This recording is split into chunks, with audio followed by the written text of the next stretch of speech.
Chapter 1395. Gohan initially thought that it would take a long time before he could meet Misaka Mikoto again. However, to his surprise, Gohan and the others managed to meet Misaka Mikoto after just one day. Mikoto! Great, I finally found you!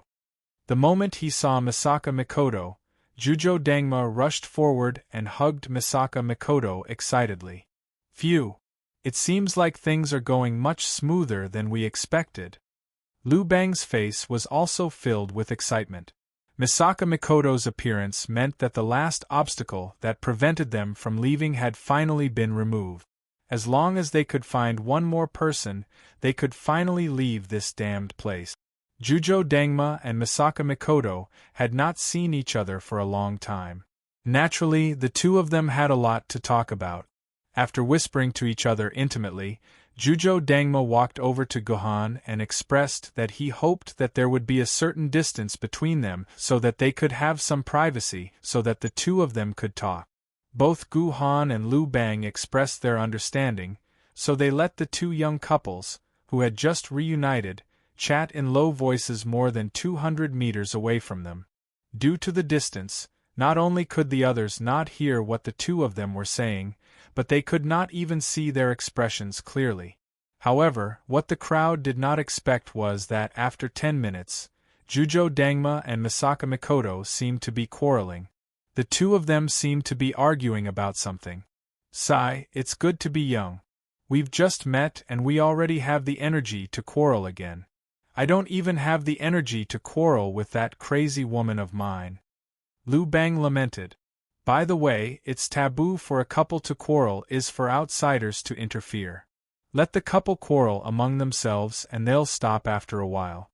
However, once an outsider interferes, it'll be fun. After all, they don't want to admit their mistakes in front of outsiders. They only want the other party to admit their mistakes. The result is that the quarrel will only get worse and worse. In the end, both parties will be finished. That's why the two of us shouldn't get involved. Try to give them more time to quarrel. We'll just watch from the side. Liu Bang said to Gohan with a smile. Gohan also nodded. The truth was just like what Liu Bang said. Usually, when a couple quarreled more and more, it was because of the intervention of outsiders. Therefore, the best way to deal with it was just like what Liu Bang said, to watch quietly from the side. As time passed, the color of the entire seamless corridor began to change again. Gohan immediately said to Liu Bang and the others, "It seems that we can't give this couple any more time. Let's go find them immediately." Liu Bang and Liu Qingping naturally nodded. Hence, Gohan picked up Liu Qingping, who was running very slowly, and began to run toward Jujo Dangma and Misaka Mikoto, who were 200 meters away. He wanted to grab Jujo Dangma's right hand before time and space changed. However, at that moment, something that Gohan never expected happened. Misaka Mikoto suddenly gave Gohan a fierce look. Then, a coin that contained a huge amount of electromagnetic power, which was Misaka Mikoto's ultimate skill, the super electromagnetic gun, shot toward Gohan, Liu Bang, and Liu Qingping. Gohan could ignore the super electromagnetic gun's attack, and so could Liu Bang. However, Liu Qingping, who was in Gohan's arms, could never do that. Under the attack of the super electromagnetic gun, if Gohan did not protect Liu Qingping, she would definitely die. However, if Gohan protected Liu Qingping, it was very likely that Gohan would lose Jujo Dangma's fantasy killer, and everyone would have to be separated once again. Master Sword Immortal Hong Jun, don't worry about me. It's more important to protect Jujo Dangma and leave this place to avenge Mother Shihua. Liu Qingping said without hesitation. Liu Qingping knew very well that once she lost Gohan's protection, an ordinary person like her could only die. D****. At that time, the super electromagnetic gun was close to Gohan. As the seamless corridor was too narrow, Gohan did not even have the space to dodge. He could either stop and protect Liu Qingping or give up on her. Those were his two choices. In the end, Gohan stopped and then pulled Liu Qingping into his arms. At the same time, he faced Misaka Mikoto's super electromagnetic gun with his back. Master Sword Immortal Hong Jun. Lu Qingping looked at Gohan with tears in her eyes. After all the electricity had dissipated, whether it was Jujo Dangma, Misaka Mikoto, Lu Bang, or Lu Qingping, everyone had left Gohan. Once again, Gohan stood alone in the seamless corridor. It was quiet and there was no one around. What a joke! I can't believe that I, Gohan, would be tricked like this. What's more, the person who tricked me was Miss Misaka Mikoto. After a moment of silence, Gohan suddenly laughed at himself helplessly. In fact, when Jujo Dangma and Misaka Mikoto deliberately stayed 200 meters away from him, Gohan had already noticed that something was amiss. There was no need for them to be so far apart. If they were more than 50 meters apart, it would be difficult for outsiders to hear what they were arguing about. Two true lovers who hadn't seen each other for more than a few years were bound to have countless sweet words to say after seeing each other. Even if there was any hidden conflict, it would take a few days or even more than 10 days for it to ferment. It was already very abnormal for them to quarrel as soon as they saw each other, and for them to quarrel for a full 10 to 20 minutes without stopping was already very unusual. Under normal circumstances, it was impossible for Gohan not to notice these two obvious points. It could be because Gohan was worried about the situation on Earth, but it was because Misaka Mikoto and Gohan's relationship was too good. Therefore, Gohan did not suspect Misaka Mikoto at all. He did not think that Misaka Mikoto would suddenly attack him and forcibly take Jujo Dangma away from his control. Now that he thought about it, the relationship between him and Misaka Mikoto was completely established after they left the seamless corridor. In fact, Gohan and Misaka Mikoto did not have a good relationship. It was very normal for Misaka Mikoto to suddenly attack him. However, what Gohan could not understand was that if Misaka Mikoto had a grudge against him in the seamless corridor, why was she still so close to him in real life? There was no possibility of it being an act because Gohan was 100% sure that Misaka Mikoto was a woman who could not hide her emotions. In real life, the relationship between him and Misaka Mikoto was real and not fake. Could it be that Misaka Mikoto had lost her memory before? After thinking about it carefully, Gohan became even more afraid. That was because Gohan knew that Misaka Mikoto, Jujo Dangma, and Chidu Isuzu had successfully escaped from the seamless corridor and returned to the real world. Therefore, Gohan was very confident that as long as he followed Jujo Dangma, he would definitely be able to leave this place. However, Gohan had neglected one point. Gohan could never be sure if he had left the seamless corridor. Now that Jujo Dangma and Misaka Mikoto had left at the same time, if the two of them were to meet Lu Bang again, would he not be left in the seamless corridor forever? These sudden events had completely disrupted Gohan's plan. The loss of two important people, Jujo Dangma and Lu Bang, made Gohan completely lose his way to find a way out. Therefore, at this moment, Gohan had to calm himself down and think of a way to solve the current problem. The most important thing is to find the library and the librarian's location that Lu Bang mentioned. Lu Bang is a cunning guy. Because he's afraid that he'll lose his value, he refused to tell me how to find the library and the librarian. I remember glancing at Lu Bang at the last moment of time and space. Lu Bang did not hold Jujo Dangma's right hand, so Lu Bang should be in a state of separation now. However, Jujo Dangma took the initiative to extend a finger to Lu Bang, which means that Jujo Dangma welcomes Lu Bang. Their behavior just now was only targeted at me. But why? Why would Jujo Dangma target me like this? No, it's not that Jujo Dangma is targeting me. We've been together for the past few years, and the three of us have formed a relatively deep friendship. With Jujo Dangma's personality, he would never abandon me. Therefore, the only person who can change Jujo Dangma's mind is Misaka Mikoto. It must be Misaka Mikoto who wants to abandon me. But why would she do that? I've only met Misaka Mikoto once in this world, and we had a pretty good chat. Of course, Misaka Mikoto would not target me. She must have experienced something to treat me this way. But what could it be? What the hell happened? Forget it, let's not think about it. The most important thing now is to find Liu Bang. I must find Liu Bang before Jujo Dengma. Otherwise, with Liu Bang's personality, he'll definitely be bribed by Jujo Dengma's right hand and abandon me completely. If that happens, I'll never be able to find the location of the library. As for gathering the 6 people, I'll have to give up on that for now. As long as I can reach the library, find the librarian, and get more information about this world from the librarian, I might be able to find a solution to this problem, Gohan thought to himself. His future path gradually became clearer, and finding Liu Bang became the most important thing in the future. Fleeting Maple had to race against Jujo Dengma and the others to meet Liu Bang first. What Gohan didn't expect was that he didn't meet Liu Bang first. Instead, he met the real target of his coming here. Chapter 1396. Artoria. After another shift in spacetime, Gohan suddenly saw an armored person lying on the floor of the seamless corridor.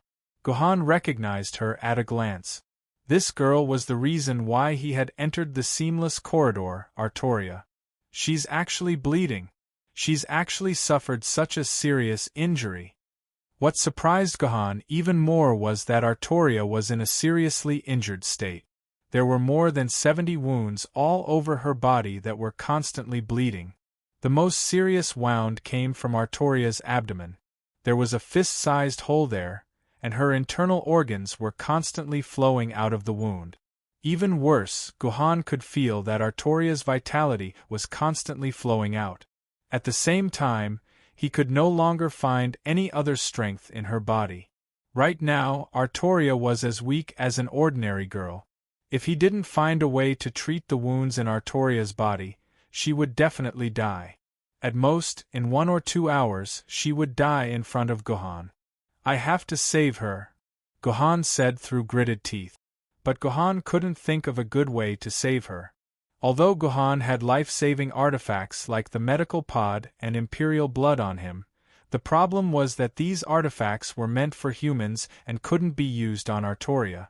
As long as the medical pod detected that Artoria wasn't human, it would immediately stop working. It definitely wouldn't save Yuan Ko. The imperial blood was a life-saving medicine for humans, but for Yuan Ko, it was undoubtedly a murderous poison. In Artoria's current state, a single drop of imperial blood would probably immediately kill her.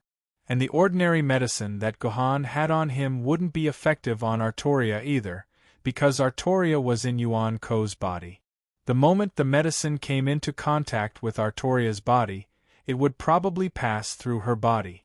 Unless Artoria could wake up and inject dimensional energy into these medicines would only work on Artoria.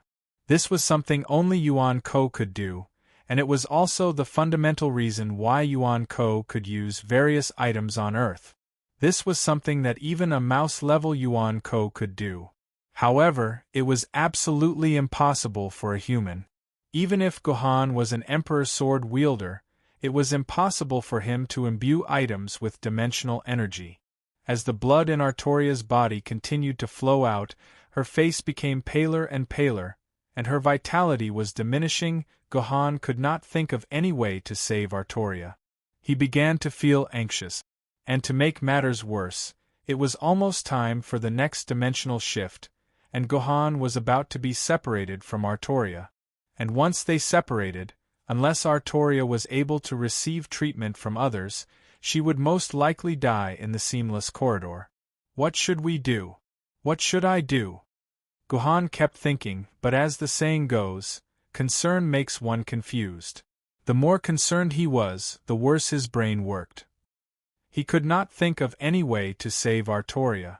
He could only keep flipping through his dimensional pocket to see if he could find anything in it that could save Artoria.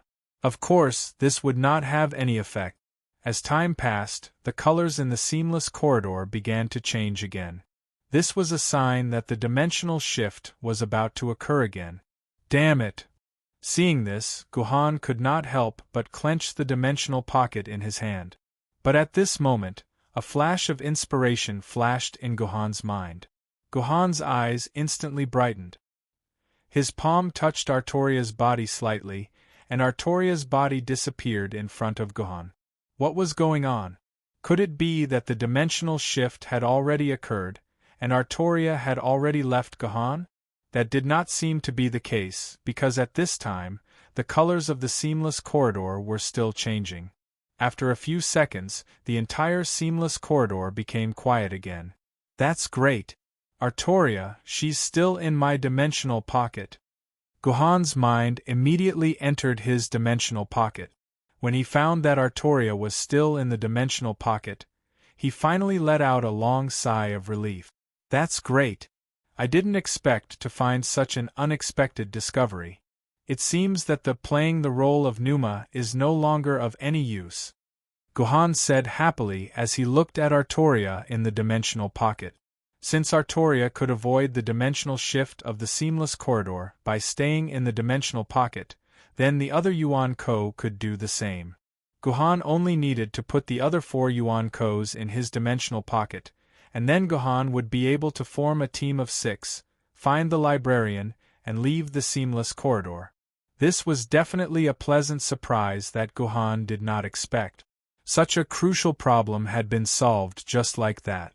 But such joy was quickly tossed aside by Guhan, because the most important thing at the moment was how to treat Artoria in the dimensional pocket. Although the dimensional pocket could guarantee that the food placed in it would not go bad, it could not guarantee that Yuan Ko, who was living in it, would maintain his original state. If he did not hurry up and treat her, Artoria would still die.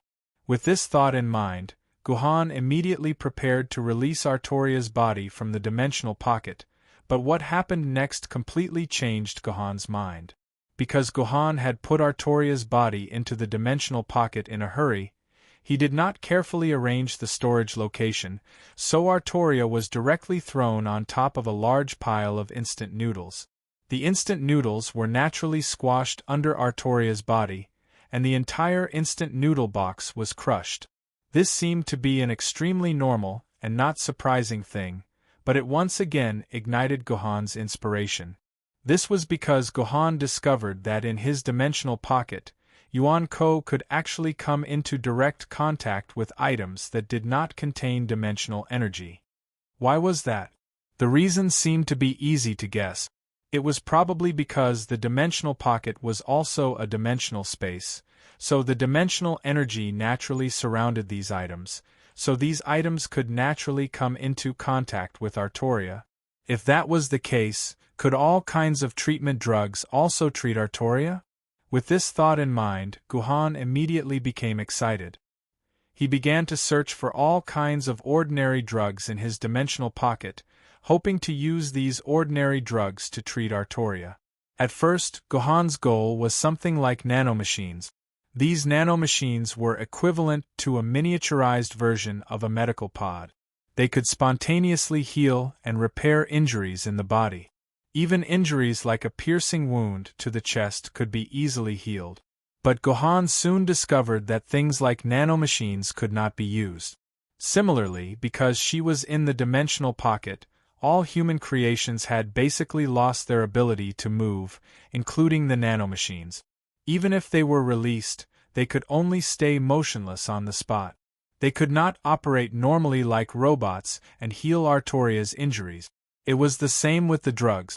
All the drugs had lost their activity, and unless they were taken out of the dimensional pocket, they could not play their original role at all. But once they were taken out of the dimensional pocket, they would return to the strange cycle where the drugs could not come into contact with Artoria's body. The only fortunate thing was that Artoria's body in the dimensional pocket had also entered a dormant state. The blood no longer flowed out, and her injuries would no longer worsen. If Artoria was kept in the dimensional pocket, there would be no need to worry about her life being in danger for a short period of time. But once she was taken out of the dimensional pocket, Artoria's body would probably worsen again. There was no other way. Forget it. Let's move Artoria out of the food first. Guhan sighed and began to use his mind to move Artoria's body away from the large pile of food. A heavily injured person lying in a large pile of food for others to eat looked disgusting, no matter how one looked at it. But this was also the only way to use items in the dimensional pocket.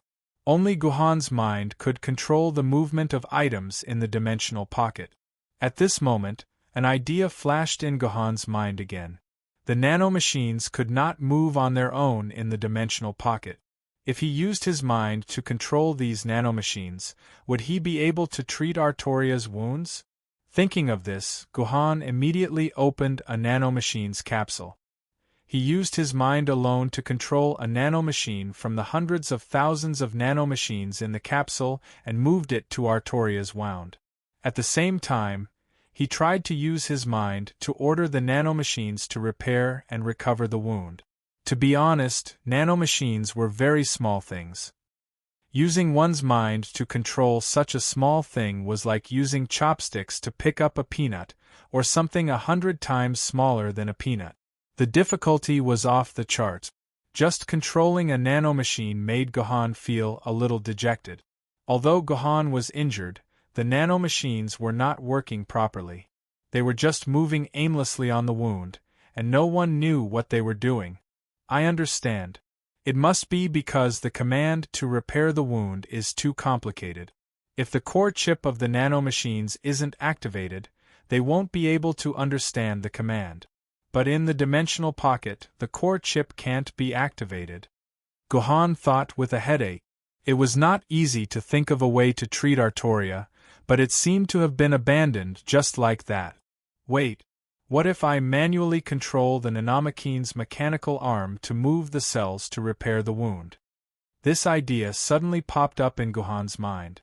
He then tried to directly control the nanomachine's mechanical arm. As a result, the nanomachines finally worked normally this time and correctly repaired a cell. Very good. As long as the cells are repaired one by one, these wounds will be repaired sooner or later. A smile finally appeared on Guhan's face. He had finally found a way to treat Artoria, but this method seemed so unreliable. Even a small wound made by a blade would require as many as 30 million cells to be repaired. If these were to be repaired one by one, perhaps even 1,000 years would not be enough to repair all of them. This was simply a fantasy story, something that even a fantasy story wouldn't dare to imagine. Chapter 1397. Repairing tens of millions of cells sounded like a fantasy, but Guhan actually planned to do it. Guhan used his mind to grab 100 nanomachines at the same time and place them on Artoria's wounds. Obviously, Guhan planned to control 100 nanomachines at the same time to repair Artoria's wounds. It sounded very simple, but in reality, it almost cost Guhan his life. The moment he started controlling 100 nanomachines at the same time, Guhan felt as if his brain was about to explode. It felt like a kindergarten teacher trying to control 100 children running around on the road at the same time so that they wouldn't be hit by cars. Just the thought of it was enough to drive anyone crazy.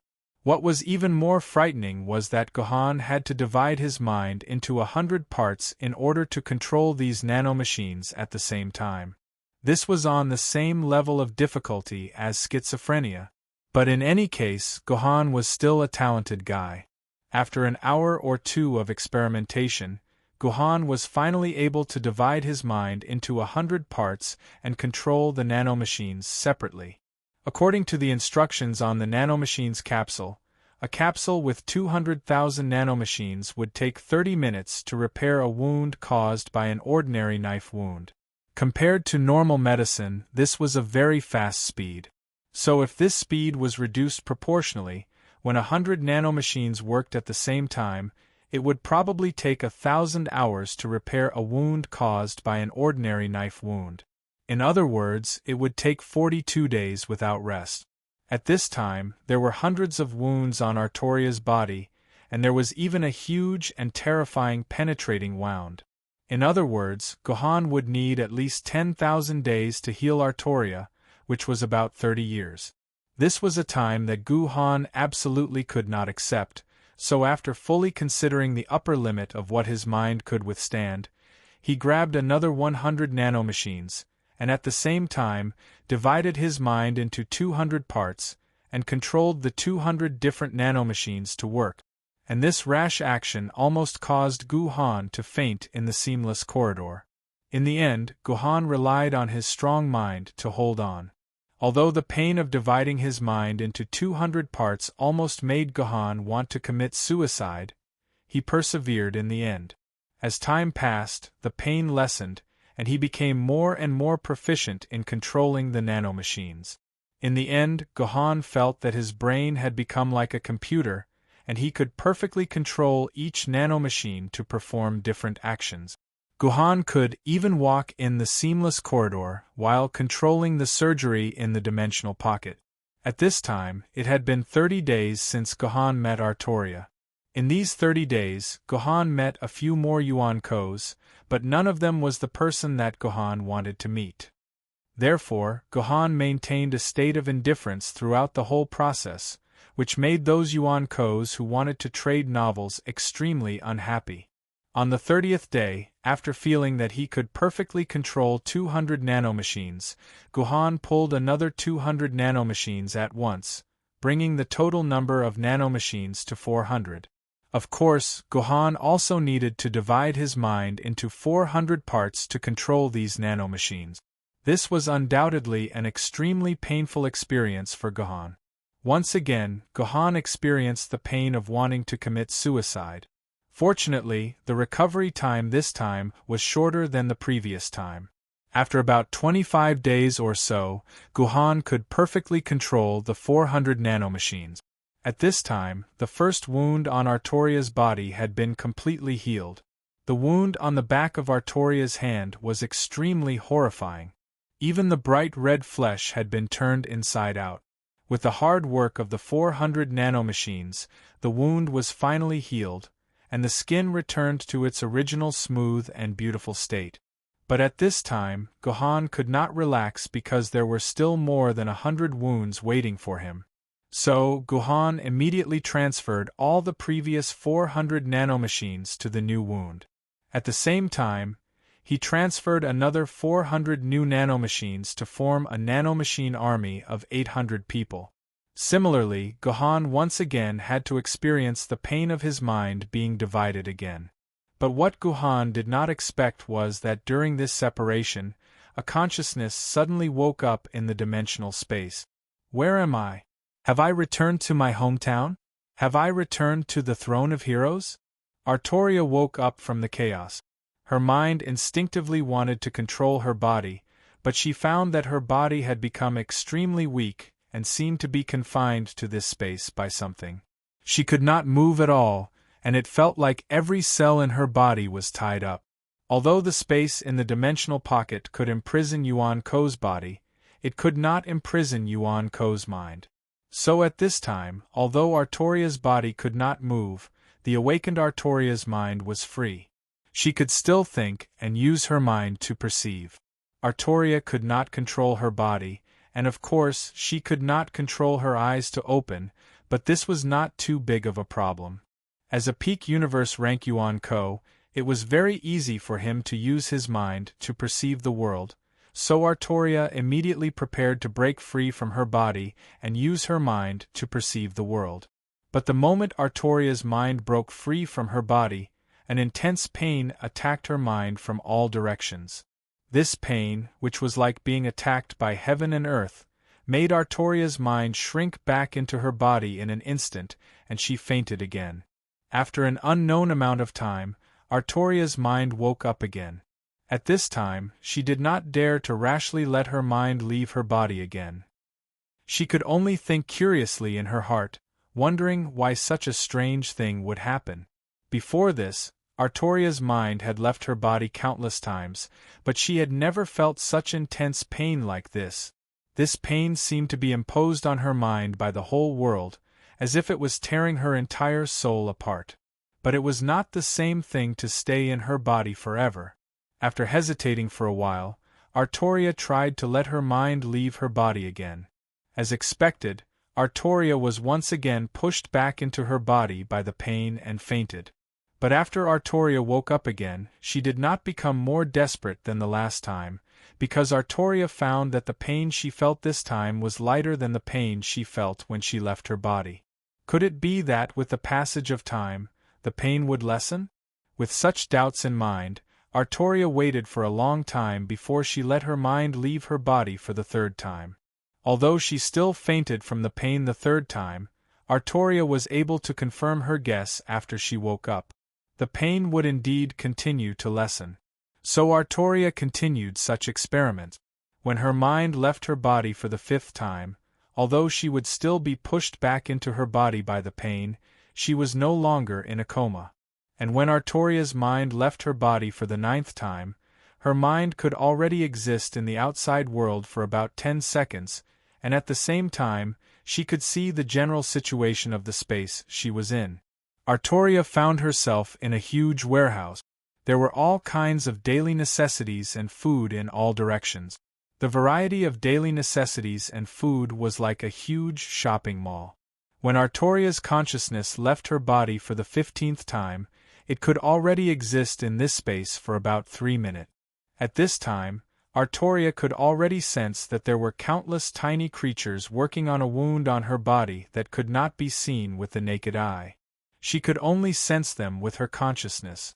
Her wound was healing rapidly with the work of these small creatures, gradually returning to its original appearance. Could it be that someone is saving me? Such a thought suddenly popped up in Artoria's mind, and in the next second, a thought was directly sent into Artoria's mind. Hello, it seems that you have finally completely awakened. Artoria instantly understood the meaning of this thought, and at the same time, she could feel a sense of gentleness and love. This was the greatest benefit of mental communication. In addition to being able to send her own words into the mind of the other party, she could also send her most sincere feelings from the bottom of her heart. Hello? Where am I? What's the matter with me?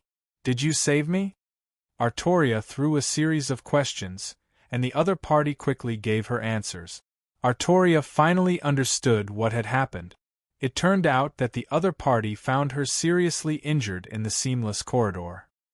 Then, she found out that the dimensional pocket could temporarily freeze her body's injuries, so she put her body in the dimensional pocket to recover. Artoria had some understanding of the dimensional pocket, and she knew that the other party was probably not lying. She was indeed in the other party's dimensional pocket. But there was one thing that Artoria did not like. Because this way, her life was in the hands of the other party. If the other party wanted her dead, she would not even have the slightest strength to resist. But since his will is so gentle, he won't harm me, right? Artoria pondered. Chapter 1398. What? You're saying that in order to save me, you actually divided your consciousness into 800 parts and controlled 800 nanomachines at the same time. After about a day of interaction and communication, Artoria had completely familiarized herself with the owner of this consciousness. She knew that the other party's name was Guhan, a human, and a sword wielder at the immortal sword tier. She also knew that she was now in the seamless corridor, a world where time and space were distorted. In order to ensure that he could save her and not be separated from her, Guhan had to put her in the dimensional pocket. At the same time, because of the direct communication between their minds, every time Artoria spoke to Guhan, she would feel the gentleness and love from Guhan's consciousness. Therefore, although they had only been together for a day, Artoria felt that she and Guhan had become good friends for more than a decade. Even the Aardwolf, who had left a deep impression on her, had gradually become vague and indistinct. Vaguely, Artoria could even feel some feelings beyond that of friends, especially when Artoria knew that in order to treat her, Guhan had to divide his consciousness into 800 parts. That is to say, in fact, your consciousness is distributed throughout the entire dimensional pocket, and all the pain I felt before actually came from the pain in your consciousness? Artoria thought to herself, extremely touched. She had only come into contact with a little of this pain, and she had directly fainted. She could imagine how much pain Gohan had to bear, and all this pain was for the sake of treating her. How could Artoria not be touched? This is nothing. After all, if it weren't for you, I wouldn't have come here. The other party replied gently. What? You came here for me? What's going on? Artoria immediately became curious. Because of the direct communication between their minds, it was easier for Artoria to distinguish the various emotions contained in this sentence. She also knew that this was definitely the truth, and not a hypocritical lie, because this was completely from the true feelings that did not contain. We'll talk about this later. Your consciousness should return to your body first. I feel that I can control 800 nanofragments to my heart's content, so I want to split them again. If you don't go back, you will feel the pain again. Gohan suddenly said to Artoria. No. How can you do this? Upon hearing Gohan's words, Artoria suddenly became agitated. You are suffering so much to save me. If I choose to run away now, wouldn't I be a complete coward? I, Artoria, am the king of Britain. As a king, I cannot let others bear this burden for me. Don't worry, you can split it. My will is right here, I won't budge. Do whatever you want. After receiving Artoria's reply, Gohan did not say anything more. Because the mind would not be destroyed by pain, Artoria would at most faint back into her body due to the pain. Her life would not be in danger. As a result, just as Gohan expected, Artoria, who was shouting that she would not budge, was torn back into her body by the intense pain the moment her mind split. It was not until a day later that she woke up faintly. At the same time, she became extremely terrified. Previously, Artoria had only touched that kind of pain lightly with a part of her mind, so she felt that it was within her tolerance range. But when Artoria's entire mind was suspended in the dimensional pocket, the heart-wrenching pain was completely endured by Artoria for the first time. This pain was more than 10 times greater than before. When Artoria woke up again, she could not help but tremble. The intense pain was still haunting her mind. Oh my God! So this is what Gohan is really suffering. Why would someone I don't even know take the initiative to bear such pain for me? Thinking of this, Artoria's mind was suddenly filled with endless emotions. Artoria had never imagined that there would be someone in this world who could bear such terrible pain for her. Even a king with a heart as hard as steel like Artoria could not help but be deeply moved by Gohan's behavior. For the first time, Artoria realized that her feelings for Gohan were obviously beyond friendship. No. I am the king of Britain. My body and my emotions can only be dedicated to the people of Britain. Emotions are a luxury for me. I can't and don't deserve such things. Artoria said to herself, trying hard to make her heart harden again. That's right. I can't let Gohan bear such pain alone. Even if I can't share his burden at this time, I must feel the pain he is feeling. Artoria thought of this again, and then her mind rushed out of her body again. The great pain from Gohan's mind once again attacked Artoria. Even though Artoria had already prepared herself for the pain, she was hit back into her body after only 2 seconds. But Artoria was never a woman who would admit defeat, and a woman who would admit defeat would not be the Queen of Britain. So even though she would faint every time she came out, as long as she woke up, Artoria would rush back into her body without hesitation. After dozens of times, Artoria was finally able to bear the pain from Gohan's mind and resumed communicating with Gohan. Although about 10 days had passed, the pain from Gohan's mind had greatly reduced. You don't have to do this. Just stay in your own body. Seeing Artoria like this, Gohan said with great pity. No, I don't have the ability to share your pain, but please let me bear the same pain as you, otherwise my heart will suffer more intense pain, Artoria said like a tongue twister. Who said you can't share my pain? Gohan sent a joyful thought to Artoria. Actually, when your mind exists in this space, the pain I feel is instantly reduced by half compared to before. So I think as long as your mind exists in the dimensional space, you can share the pain from the depths of my mind for me. Is that so? Artoria exclaimed, and then said something that silenced Guhan. According to what you said, doesn't that mean that our wills have merged into one? Yes. Our minds have already fused into one, that is indeed the case. After a long silence, Guhan finally replied like this. After knowing that her mind could indeed share Guhan's pain, Artoria became more proactive. When Guhan's mind divided from 1600 to 3200, Artoria also forced herself to stay in the dimensional pocket. In Artoria's own words, she had the determination to share Guhan's pain with the determination to die. As a result, this time Artoria succeeded in holding on for 30 seconds before fainting from the pain. But less than 3 hours later, Artoria once again charged out of the body and continued to share Guhan's pain. Thanks to Artoria's initiative to share the pain, the recovery time for Guhan's mind was reduced from the original 20 days to about 12 days.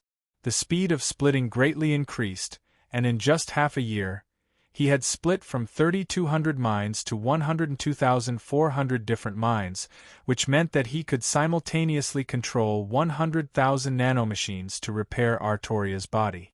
The recovery time for a wound was also reduced from the previous 30 days to only an hour.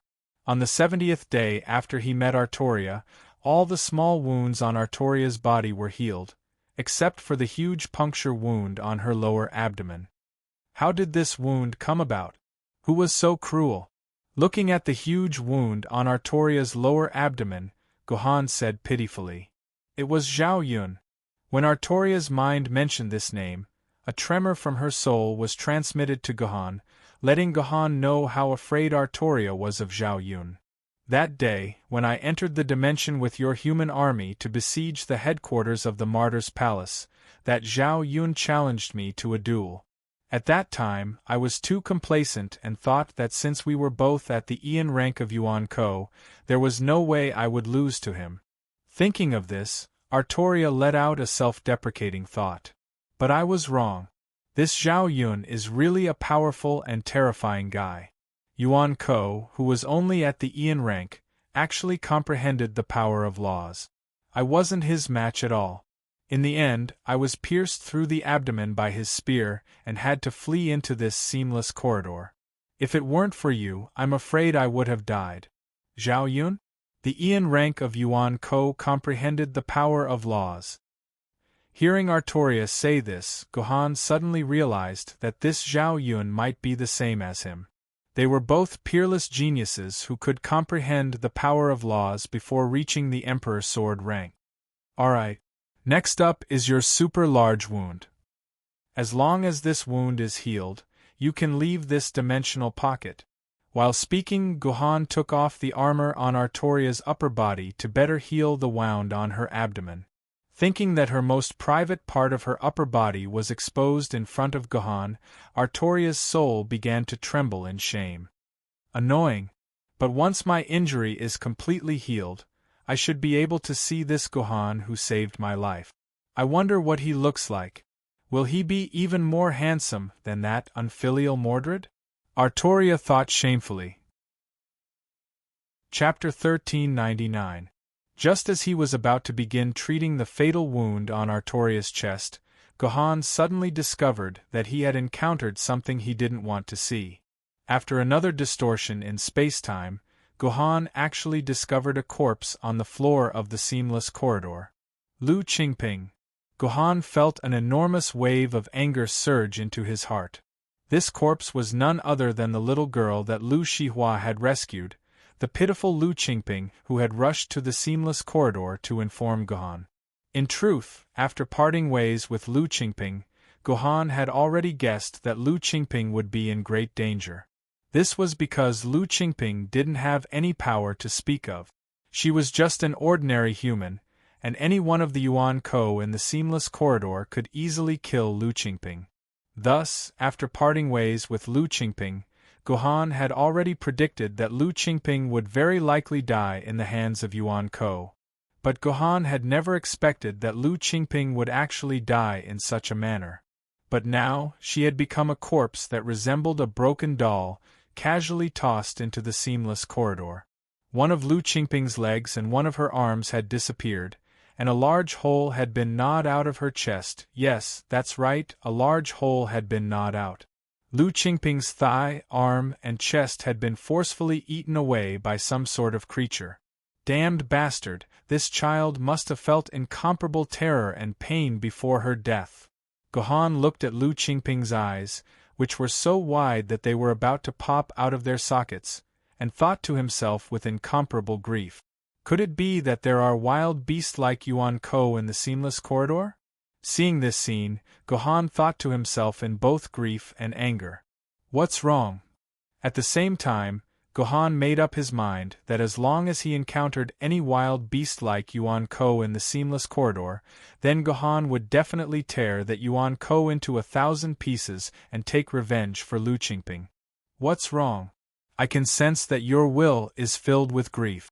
Gohan, did you encounter something sad? Inside the dimensional pocket, Artoria, who sensed Gohan's thoughts, immediately asked with concern. Artoria's mind and Gohan's were one, so Artoria could easily sense the changes in Gohan's mind. Sigh, my disciple's adopted daughter has been killed, Gohan said calmly. And then, Lu Qingping's corpse appeared in his dimensional pocket. Gohan naturally couldn't just leave Lu Qingping's corpse in the seamless corridor.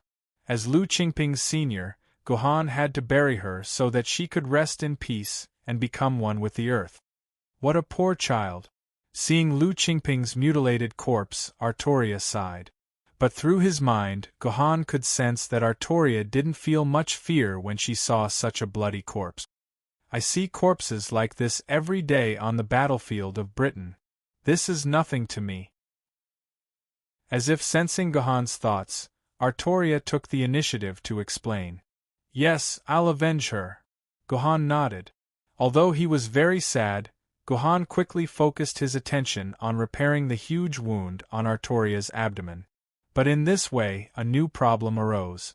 The injury on Artoria's abdomen was not as simple as a wound. In fact, 2/3 of Artoria's stomach, 4/5 of her kidneys, and many other internal organs were fatally injured.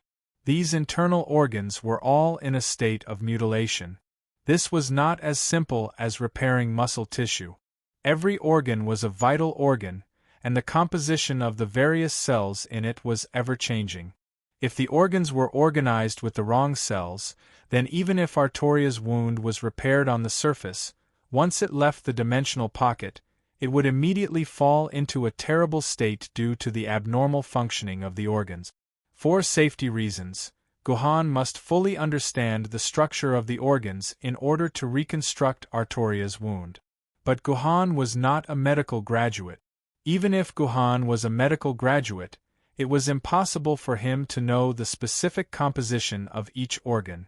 So at this time, Gohan urgently needed a specimen to let him know the structure of the human organs.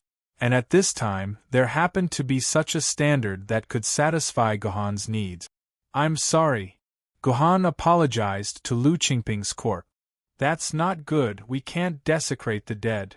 Artoria immediately said as she guessed what Gohan wanted to do. It's okay, I've always thought that the living are more important than the dead, Gohan said calmly. Ignoring Artoria's objections, he sent more than 100,000 nanomachines into Lu Qingping's body at the same time and began to dissect and analyze the cell composition of Lu Qingping's various body tissues. This analysis took a full 100 days, and Gohan's mind also split from 100,000 to 819,200. He could control such a large number of nanomachines at the same time. When Gohan finally finished analyzing the various organs in Lu Qingping's body, he finally began to repair the last wound in Artoria's body. Thanks to the simultaneous work of 819,200 nanomachines, although Artoria's last wound was incomparably large, the speed of recovery was much faster than most of the previous wounds. In just 10 days, Artoria's body had completely recovered. Guhan even finished repairing some of the hidden internal injuries in Artoria's body. Artoria was completely in the healthiest state. Is this the world of the seamless corridor? After nearly a year, Artoria finally left Guhan's dimensional pocket and appeared in the world of the seamless corridor. She used her mind to control her body. Perhaps it was because she hadn't been able to control her body for a long time.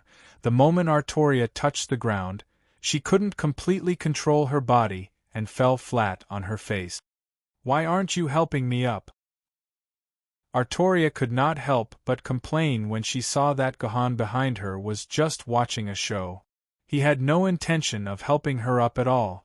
"Only by using my own strength will I be able to adapt to this body as quickly as possible and stand up as soon as possible," Guhan said calmly. Although Artoria admitted that Guhan's words made sense, a wave of dissatisfaction and unhappiness still surged out. She said fiercely, "I don't need you to help me up. I can do it myself." Then Artoria began to try to control her body and stand up from the ground. At first, Artoria did a good job. Half of her body was up, but as her legs gave out, Artoria's body couldn't help but fall to the ground. But this time, Artoria didn't touch the ground. Instead, she was lifted up by a strong arm, and her body was embraced in his embrace. "Didn't you say you wouldn't help me?" Artoria felt the warmth coming from Guhan's body. She pouted and said fiercely, "I regret it." Guhan unconsciously buried his head in Artoria's neck. He sniffed the body fragrance coming from Artoria's body and said faintly, "I realize that rationality is sometimes meaningless. I know that falling is good for your recovery, but I don't want to see you fall in front of me again." Artoria suddenly did not know what to say. She had never heard someone say words of love to her that seemed to be without any feelings, but in fact it was full of love. Coupled with the fact that the two of them had intertwined in the dimensional pocket for a year, Artoria felt an unprecedented warmth flowing through her body. She felt as if she was about to melt in this man's embrace. And Guhan seemed to have also sensed the change in Artoria's feelings towards him. His lips started from the back of Artoria's neck and kept moving forward until they finally pressed against Artoria's lips. At this time, Artoria was also aroused. Her body was gasping for breath that was as fragrant as an orchid. Their lips finally touched. Guhan began to indulge in the sweet liquid in Artoria's mouth. This was an urgent impulse that Guhan had when he first met Artoria in a game dungeon 9 years ago. This was also the fundamental motivation that drove Guhan to personally enter the seamless corridor to save Artoria despite the danger. Now that his efforts had finally paid off, Guhan could finally embrace Artoria's body. Naturally, he would immerse himself in Artoria's lips and constantly ask for what he needed. But the happy time was still too short. Damn it! I really didn't come at the right time. At this critical moment, the entire seamless corridor began to change color again. Guhan, who was afraid of losing Artoria, had no choice but to interrupt the kiss of his dreams and put Artoria back into his dimensional pocket. "Do you know? Actually, I prefer the feeling of staying in the dimensional pocket," Artoria said to Guhan after returning to the dimensional pocket. "Why? Don't you like the real world outside? Isn't returning to the real world your long-cherished wish?" Guhan asked Artoria curiously. "But only here can I feel your thoughts and truly enjoy the feeling of intertwining with your thoughts. In fact, compared to the kiss just now, I prefer this feeling of being one. It's closer to the love that teacher Plato taught me," Artoria said with a smile. "I also prefer this feeling," Guhan replied with a smile. But soon, Guhan would regret such an answer. Chapter 1400. I'm going to kill Plato. For the first time, Guhan found himself hating someone he had never met. In fact, during these days, the relationship between Guhan and Artoria had developed rapidly. At the very least, they had already confirmed their relationship as boyfriend and girlfriend. On the day Artoria returned to the real world, Gohan straightforwardly asked Artoria if she could become his girlfriend. After a moment of reservedness, Artoria happily agreed to Gohan's request. Just like that, the two became a loving couple in the seamless corridor. Although this sounded extraordinarily fast, don't forget that Artoria had been communicating telepathically for as long as a year in the dimensional space. This kind of communication was much deeper and more effective than ordinary verbal communication. This kind of communication that came directly from the depths of one's emotions was irresistible to any man or woman. As long as both parties had a good impression of each other, this good impression could be quickly magnified and finally turned into a burning passion. Of course, the same was true for ill feelings. Once there was ill feelings, they would also quickly magnify. In short, Gohan and Artoria's relationship was established. But after the relationship was established, Gohan discovered that Artoria was actually a loyal believer of Plato. She preferred the kind of communication that came from telepathic and spiritual love. She didn't resist kissing and holding hands, but whenever Gohan tried to take it further, Artoria would very clearly reject Gohan. This wasn't because Gohan was too lustful, but because Gohan found that whenever he was with Artoria, the side effects of the 3 green lotus blades would become more obvious. There were several times when Gohan's desire was so strong that he almost wanted to rape Artoria. But in the end, Artoria was sent back into the dimensional pocket by Gohan in time. Gohan didn't want to go against Artoria's own will. In addition to the huge lust brought about by the first sword, there was also the killing desire brought about by the second sword. These two kinds of desires intertwined, and it didn't feel much better than when his mind was divided. Although Gohan could forcibly resist it, it wasn't a good thing to be tortured by the desires brought about by the 3 green lotus blades. Fortunately, Gohan soon found a way to disperse the side effects of the 3 green lotus blades. That was to break his mind into 810,000 parts, like when he repaired Artoria's body. Then he used these parts to control the nanomachines. This way, the huge and different desires would be divided among the 810,000 different parts, and Gohan wouldn't have to bear these desires. But since he had controlled so many nanomachines, he naturally couldn't let them go to waste. So naturally, Gohan's target was Lu Qingping's body, which was also lying in the dimensional pocket. Previously, in order to understand the cell composition of human organs, Lu Qingping's body had been eaten by beasts, and then mercilessly disintegrated by Gohan's nanomachines. She turned from a rag doll with broken hands and feet into a rag doll with cotton pulled out. Thinking of this, Gohan felt very ashamed of Lu Qingping.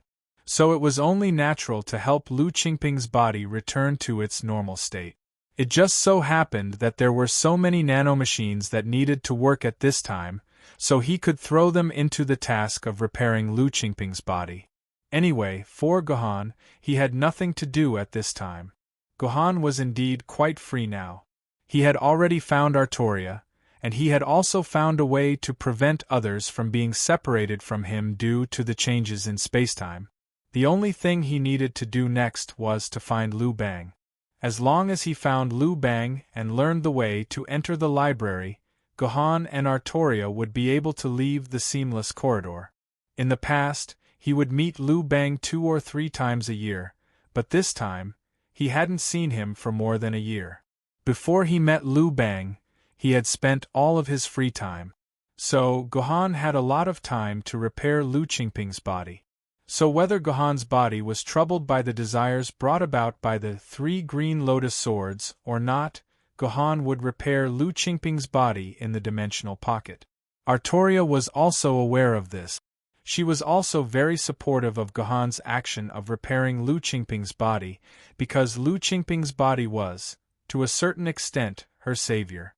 But Gohan didn't want Artoria to know that he would have an outburst of desire, because if Artoria knew about it, she might take the initiative to ask Gohan to have sex.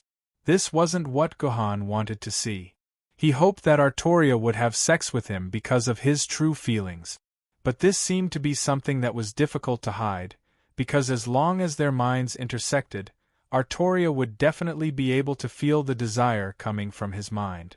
At that time, Artoria would definitely know Gohan's true feelings, but it was very easy to prevent this from happening. Anyway, Artoria would only enter the dimensional pocket when time and space changed. Zhang Heng just needed to withdraw his mind from the dimensional pocket at that time. Time passed slowly, and Gohan still hadn't met Liu Bang. However, Lu Qingping's body in the dimensional pocket had almost been repaired. Her body had returned to the appearance of the young girl, and it seemed to have become a little more beautiful. This was because Gohan could not help but inject some of his thoughts about the body into this body. To a certain extent, this could also be considered as half of the body that Gohan had created.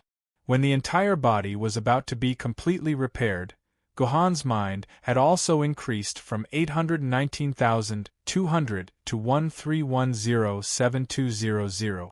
Even the nanomachines in the nanocapsules were almost not enough for Gohan to control. Just as Lu Qingping's body was about to be repaired, Gohan met some people that he didn't want to meet. Jojo Dangma plus Misaka Mikoto plus Chidu Isuzu. When such a combination appeared in front of Gohan, Gohan also had a headache on how to deal with this group of people. Logically speaking, Gohan should not hesitate to kill these three people to vent his anger for what happened before. To some extent, these people were also responsible for Lu Qingping's death. However, the problem was that Jojo Dangma had been good friends with Gohan for more than a year, Misaka Mikoto was Gohan's best friend, and Chidu Isuzu had to shoulder the responsibility of raising the Black Tortoise. Gohan could not kill any of these people. If he did, some of the things that Gohan had experienced would become completely chaotic. Jojo Dangma and the others did not know that they were on the verge of reincarnation. When they saw Artoria next to Gohan, they were pleasantly surprised. "Miss Artoria, please leave this despicable man's side immediately. He's not a good person," Misaka Mikoto said loudly to Artoria. "This guy, he's trying to sabotage me." Gohan immediately cursed in his heart when he heard Misaka Mikoto's word. "What nonsense are you talking about? Gohan is the best man in the world." Artoria was stunned when she heard that, but she retorted firmly. "Sister Artoria, you've been deceived. He's actually a bastard and a despicable person. You have to believe me," Misaka Mikoto said again. "What a strange guy. If you continue to spout nonsense, I'll let you experience the wrath of Britain." Gohan was a little touched by Artoria's words. Artoria was indeed a person who could understand him. She knew what kind of person he was. Looks like sister is right. Without this thing, you won't understand what kind of a bastard this man is, Misaka Mikoto said with a pout. She then took out a small object from her pocket and threw it to Artoria. Artoria instinctively caught the small object in her hand. "Sister, you'll understand everything once you listen to the contents of this phone," Misaka Mikoto said to Artoria. She then stopped bothering Artoria and left with the others in the opposite direction. "This phone looks familiar." Gohan looked at the phone in Artoria's hand. It was a very classic Xiaomi Mix 2 phone. In the future, the Xiaomi Mix 2 was also a very precious collection for collectors. Even in Gohan's dimensional pocket, there was a Xiaomi Mix 2 phone. Qingpin was the one who wanted to buy this phone for fun. In the end, he only played with it for less than a day before he got sick of it. In the end, he threw it into Gohan's dimensional pocket. "Listen to it if you want. I've told you everything about me. I'm only married to my sword mistress, Chidian. Other than that, I have nothing to do with other women," Gohan said calmly to Artoria. "Actually, I think that the evidence in this phone is evidence that I'm together with Chidian. It's normal for me to show it to you because I've already told you everything." Gohan had indeed told Artoria everything about Chidian. Moreover, Gohan had also told Artoria very clearly that once they left the seamless corridor, his relationship with Chidian would never change. If Artoria could not accept it, then the friendship between Gohan and Artoria would end there. After all, Artoria was the heroine of a certain harem game. In this harem game, there was a so-called threesome ending. Therefore, after a period of struggle, Artoria finally decided to accept Chi-Dian's existence, and the two of them became Gohan's wives together. Alright, then let me see. In the end, Artoria could not resist the temptation of the hidden things in the phone. She watched the video on the phone alone. What do you think? Do you think I'm a bad person? Gohan looked into Artoria's eyes and asked. Nothing. It's all about you and Chi-Dian. It's just making me uncomfortable. Artoria sighed and said with a hint of sadness in her expression. Seeing Artoria's expression, Gohan knew that he should not say anything more to Artoria. After sitting in a daze for a while, Artoria took the initiative to enter Gohan's dimensional pocket.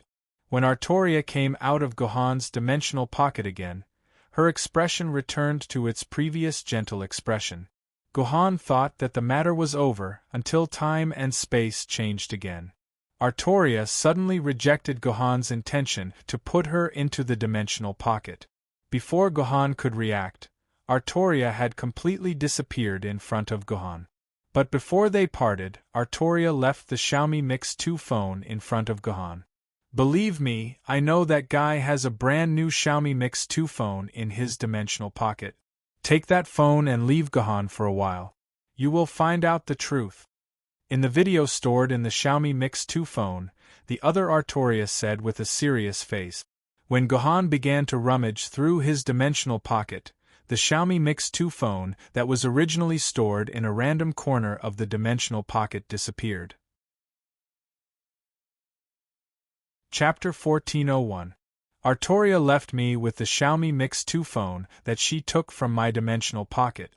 She then passed the recording to the previous Artoria with this phone, and finally returned it to me with the Xiaomi Mix 2 phone that had finished recording.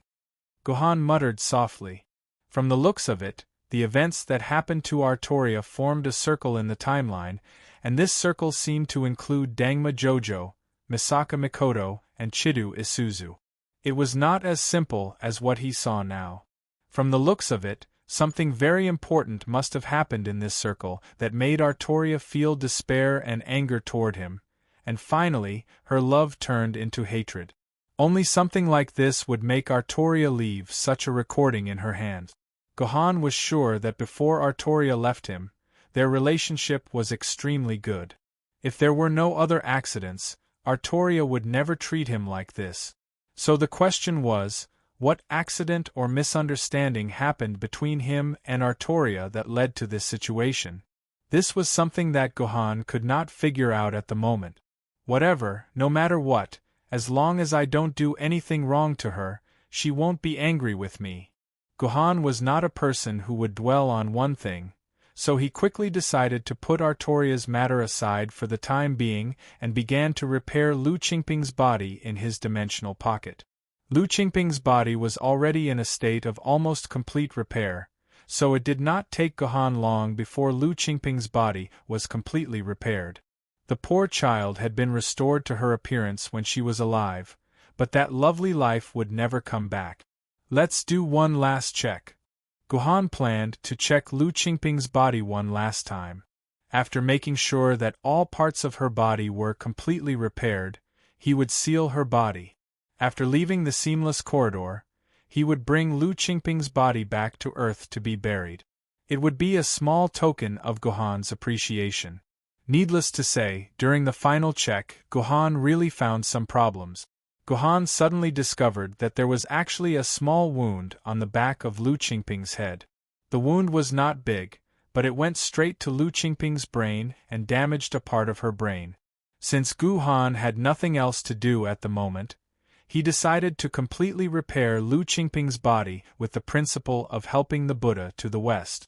However, there was a problem, and that was that Gohan did not understand the structure of the human brain. He could only analyze the other intact parts of Lu Qingping's brain while repairing Lu Qingping's brain. In this process of learning and repairing, Gohan was bound to make some mistake. In his fluster, Gohan also lost quite a few nanomachines, as well as the consciousness attached to them. Because Gohan had already split into 13 million consciousness fragments, losing a dozen or so was not a big deal to Gohan. In addition, these nanomachines were originally made of biological materials, so leaving them in the brain would not cause any harm. Therefore, Gohan simply left these nanomachines in Lu Qingping's brain. On the 24th day after Artoria left, on this day, Gohan finally finished repairing Lu Qingping's body. But just as Gohan was about to seal Lu Qingping's body according to his original plan, a thought suddenly appeared in Gohan's dimensional pocket. "Don't seal my body. I'm still alive." This thought gave Gohan a very familiar feeling. After thinking about it carefully, could it be that this thought came from Lu Qingping's consciousness? You're not dead." Seeing this scene, even the usually calm Gohan was shocked. This was because when he repaired Lu Qingping's brain, Gohan was very sure that Lu Qingping's brain had completely lost its vitality. Gohan never thought that Lu Qingping would actually come back to life one day. "I was already dead, but there is still a weak trace of consciousness in my brain. Thanks to the consciousness fragments that you left in my brain, Sword Deity Hong Jun, they have activated my remaining weak consciousness," Lu Qingping's consciousness said very weakly. Through this weak communication method, Gohan finally understood the ins and outs of Lu Qingping's resurrection. It turned out that Yuan Ko, who killed Lu Qingping, was a blood-sucking demon beast in Digimon. He was a universe-level Yuan Ko, and he was born with the ability to attack souls. Therefore, most of Lu Qingping's soul was devoured by the blood-sucking demon beast. However, because of the blood-sucking demon beast's ability to devour souls, a little bit of Lu Qingping's soul was left on the wound caused by the blood-sucking demon beast. At the same time, it was also fixed on the wound, so it wouldn't drift away like a normal soul. In fact, as long as enough time passed, this little bit of soul would eventually disappear. Fortunately, less than 3 days after Lu Qingping's death, she met Gohan and was placed into the dimensional pocket by Gohan, which completely protected the little bit of soul. Most importantly, in the end, Gohan left his split consciousness fragments at the wound. These consciousness fragments were finally absorbed by Lu Qingping's soul fragments, which strengthened her soul. Thus, Lu Qingping's soul completed the resurrection and regained control of Lu Qingping's body. This process sounded like a fantasy story, but it really allowed Lu Qingping to be resurrected. Regarding this result, Gohan was naturally very happy. He didn't expect that he would be able to resurrect Lu Qingping by chance. This was really the best news that Gohan had received since Artoria left. At the same time, because Lu Qingping's body was repaired in the dimensional pocket, Lu Qingping was obviously just an ordinary human, but she had the ability to survive in the dimensional pocket.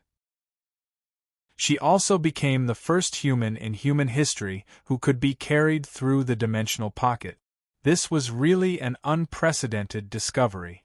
Gohan couldn't help but guess that if this mode could be replicated, then in the future, ordinary humans could also be carried through the dimensional pocket. This way, the safety of ordinary humans could be greatly guaranteed.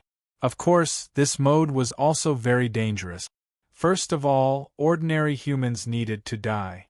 Through the means of resurrection after death to obtain such a special ability, if there was a mistake in the operation, then it would be very troublesome. Soon, Gohan released Lu Qingping's body from the dimensional pocket. However, although Lu Qingping's body had recovered, her soul was still very weak. She couldn't even control her body normally. At most, she could only blink weakly. This made Gohan a little annoyed. The soul could not be restored through self-repair like the body. Otherwise, those humans who returned from the dungeon world would not have a short life because of the lack of soul. If he didn't find a way to make up for Lu Qingping's missing soul, then even if Lu Qingping was resurrected now, she would soon die again because of the exhaustion of soul energy. At that time, Lu Qingping could no longer be resurrected. Gohan knew that according to human research, The best way to repair a soul was to use a soul solution. Through the soul solution, Lu Qingping's lost soul could be replenished, just like what Gu Han had done to save Wen Meiyun. But the problem was that Gu Han didn't carry such a thing on him. However, such a difficulty was not difficult for Gu Han. If the fragments of consciousness he left in Lu Qingping's brain activated the remaining soul fragments of Lu Qingping, then if he added some fragments of consciousness to Lu Qingping's brain, would Lu Qingping's soul be strengthened? With this idea in mind, Gu Han began to experiment again. And just as Gu Han guessed, Gu Han's fragments of consciousness could indeed repair Lu Qingping's soul. Gu Han sent 10,000 nanomachines into Lu Qingping's brain through the ear hole. Naturally, all the fragments of consciousness contained in them were absorbed by Lu Qingping. As a result, Lu Qingping's soul was greatly restored. From a state where she couldn't control her body at all, she evolved to a state where she could barely control her fingers. Gu Han continued to work hard. In the end, he consumed close to 1,000,000 fragments of consciousness and finally completely replenished Lu Qingping's lost soul. What surprised Gu Han even more was that his fragments of consciousness had the effect of replenishing sword essence. When Lu Qingping was resurrected again, her innate sword essence was no longer a pitiful 9 points. Instead, it had more than 3,000 quarks of sword essence. After being identified by the instrument that Gu Han carried with him, the sword essence in Lu Qingping's body was not acquired, but innate. Just like that, Gu Han made another shocking discovery. The innate sword essence in everyone's body was related to their soul. After being replenished by the fragments of consciousness of an emperor sword wielder, Lu Qingping's soul had become completely different. She had become a super genius with more than 10,000 quarks of innate sword essence. One could imagine that once Lu Qingping returned to reality, another dazzling sword wielder like Lu Shihua would be born. Such a genius did not need luck. Only a high-level sword wielder would be willing to split his own consciousness and use this consciousness to inject the soul of a child. To humans, this was undoubtedly an important discovery. It meant that super genius sword wielder did not need to rely on God's gift. They only needed to be artificially created. Geniuses could be created. In the future, the strength and number of sword wielder that humans would have would greatly increase. By then, it might even be possible for everyone to be a sword wielder. Humans would then be able to win against Yuan Ko. Chapter 1402. This is definitely a very important discovery for mankind. I must bring this discovery back, so that the future of mankind will be bright. Gu Han looked at Lu Qingping, who was jumping happily in front of him, celebrating her new life. At this moment, Lu Qingping had become a very important treasure in Gu Han's eyes. This treasure even surpassed Lu Shihua Artoria, and everything that Gu Han had. As long as Gu Han could continue to carry out a series of research on Lu Qingping and systematically explore a complete set of perfect methods to artificially create geniuses, then mankind could usher in true liberation. Thus, in the following period of time, Gu Han carried out extremely detailed experiments on Lu Qingping. He discovered that all of Lu Qingping's experimental data were as he had guessed. Now, he only lacked some artificial sword maidens and other dead human corpses. Otherwise, Gu Han would have been able to carry out further experiments. In the process of the experiment, in order to know the limit of Lu Qingping's innate sword essence, Gu Han forcibly injected a lot of consciousness fragments into Lu Qingping. In the end, Gu Han only had 8 million consciousness fragments left, and 5 million of them were injected into Lu Qingping's body by Gu Han. Lu Qingping's innate sword essence had also reached a shocking 15,000 innate sword essence, which was second only to Kunzu's talent in history. It was already able to catch up with Zhetian Jiandi's talent. Let's see if I can create a monster with innate sword essence to reach the spirit sword level. Gu Han was completely aroused by his shocking research result. If 1,000,000 consciousness fragments were equivalent to 3,000 innate sword essence, then as long as he injected 40,000,000 consciousness fragments into Lu Qingping, wouldn't Lu Qingping be able to directly become a spirit sword level sword bearer? However, Gohan only had 8,000,000 consciousness fragments left at this time, but it didn't matter. Gohan could still split it. As long as he split it 3 more times, he would be able to have the required 40,000,000 consciousness fragments. At this time, Gohan had completely entered a state of madness. He only wanted to make Lu Qingping's talent more terrifying, but he didn't think of another thing. That was, Gohan's consciousness fragments did not appear out of thin air, but split from his own consciousness. Before, no matter how Gohan split his consciousness, all the consciousness fragments were still controlled by Gohan. In fact, it was equivalent to a complete whole, so continuing to split would not have any serious consequences. But when Gohan injected 5,000,000 consciousness fragments into Lu Qingping's soul, everything became completely different. Gohan's consciousness fragments were no longer a complete whole. If he split a consciousness in half again, Gohan would undoubtedly receive revenge from his soul.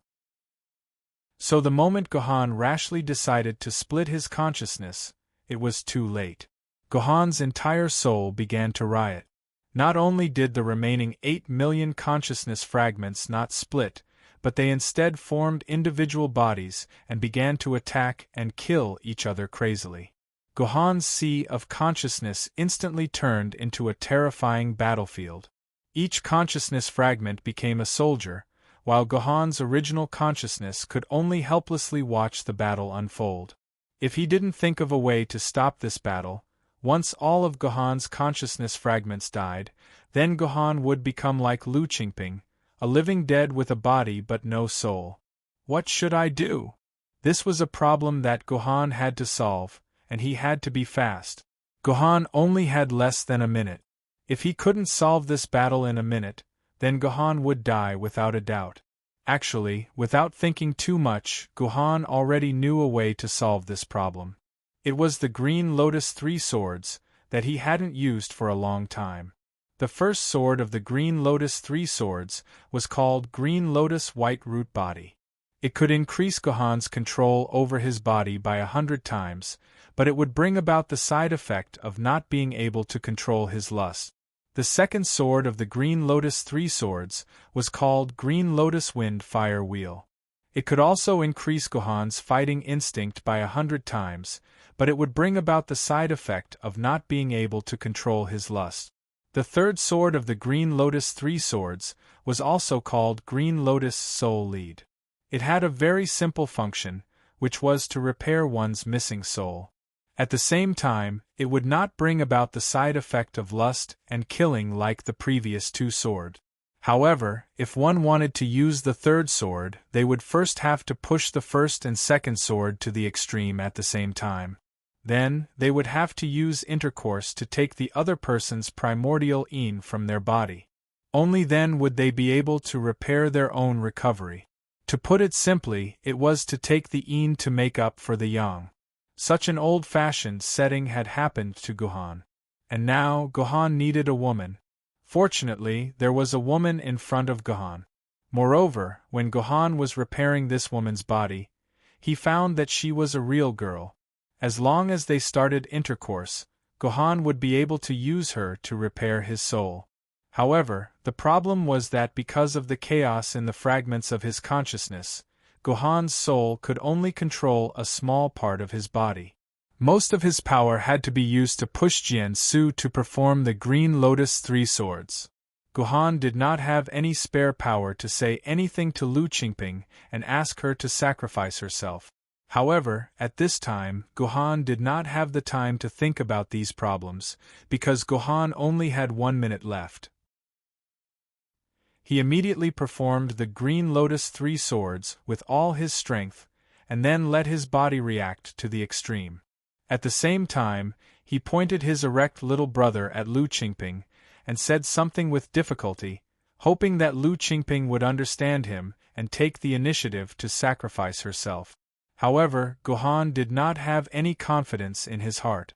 First, Gohan was not sure if Lu Qingping could understand him, because he could not speak clearly at the moment, so it was very normal for Lu Qingping not to understand him.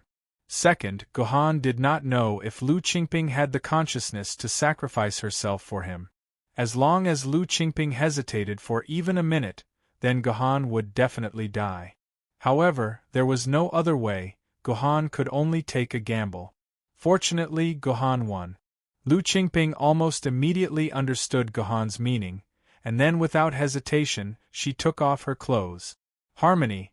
This was the third woman that Gohan truly had. The first was the woman that Gohan did not know who she was, the second was the Sword of Qi, and the third was Lu Qingping in front of him. Gohan had thought that the third would be Artoria, but he never thought that she would become his disciple's adopted daughter. The world was ever-changing, and it was never something that he could calculate clearly. As soon as he completed the intercourse with Lu Qingping, Gohan's soul received the protection of an ice-cold power. The original consciousness that was on the verge of collapse began to strengthen, and then it opened its big mouth and began to frantically devour the 8 million fragments of consciousness that were fighting in his sea of consciousness. With the constant movement between the two of them, Gohan's original consciousness was replenished more and more. In the end, it completely devoured the 8 million fragments of consciousness, and with the feedback of the yang qi in Gohan's body, the huge original consciousness once again exploded like a bomb. When everything calmed down, Gohan was surprised to find that his consciousness was still in a state of division, and this time, Gohan had a total of 100 million divided consciousnesses. But what made Gohan even more surprised was that although there were 100 million divided consciousnesses, the original consciousness had been restored to its original state before the division. In other words, not only did Gohan now have a complete original consciousness, but he also had an additional 100 million divided consciousnesses. This way, even if Gohan were to do dangerous experiments like before, he would not harm his original consciousness. For Gohan, this was undoubtedly great news. And what made Gohan even more surprised was that with the completion of the third sword, the Green Lotus Soul Guide, the side effects of the first sword, Green Lotus White Root Body, and the second sword, Green Lotus Fire Wheel, had completely disappeared. This way, Gohan could use the 3 Green Lotus swords without any hindrance, and no longer had to worry about the side effects of the 3 Green Lotus swords. Thank you, Lu Qingping. Gohan excitedly hugged Lu Qingping, who was still connected to him, in his arms. At the same time, he forcefully kissed Lu Qingping's lip. But in the next second, Gohan heard the sound of teeth grinding. So you are such a pervert. No wonder I warned myself in the future that you would do such a thing to a corpse. Gohan looked in front of him in a daze. He did not know when Artoria had appeared in front of him, and everything that he and Lu Qingping had done had been exposed in front of Artoria. At this moment, Gohan seemed to have figured out the ins and outs of everything. He knew why Artoria had fallen out with him in the end. It turned out that this scene had fallen into Artoria's eyes. Let me explain. Gohan quickly calmed himself down. I don't have that kind of hobby for corpses. Lu Qingping is not dead. After I repaired her body, she was resurrected. So, you and Lu Qingping are actually in love. You fell in love with another woman only a few days after you fell in love with me? Artoria said through gritted teeth. At this moment, Gohan realized that perhaps admitting that he was interested in corpses was a better way to solve the problem. But how could Gohan admit that he was interested in corpses? It's not like that. I was in danger when I was practicing just now, and this is the only way to save my life. Gohan quickly explained. Don't deceive me with such a ridiculous excuse. This kind of excuse has been used too many times in the online novels you have shown me, and you still want to use such a stupid excuse. Artoria suddenly sneered, then looked at Gohan and said, Well, since you and her are just to heal, then throw her down the corridor. As long as you throw her down, I will believe that you don't love her, and I will forgive you. Love was really a magical thing.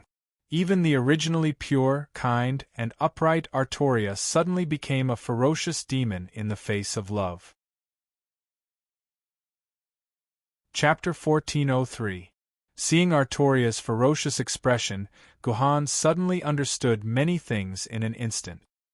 He let out a long sigh and put Lu Qingping, who had fainted from the strenuous exercise, into his dimensional pocket. He then looked at Artoria calmly and said, "I won't explain anything, I can only say that this is fate." "Very well, then you can go to hell with your fate." Artoria glanced coldly at Guhan, then walked in the opposite direction. The two gradually walked further and further away. As time once again changed, the entire world of the seamless corridor became quiet again. Fate. Can it be changed? Thinking of Artoria's last words, Guhan fell into deep thought. Once upon a time, Guhan was watered with chicken soup. He firmly believed that man could conquer nature, that man could rely on his own efforts to overcome fate, and even change fate.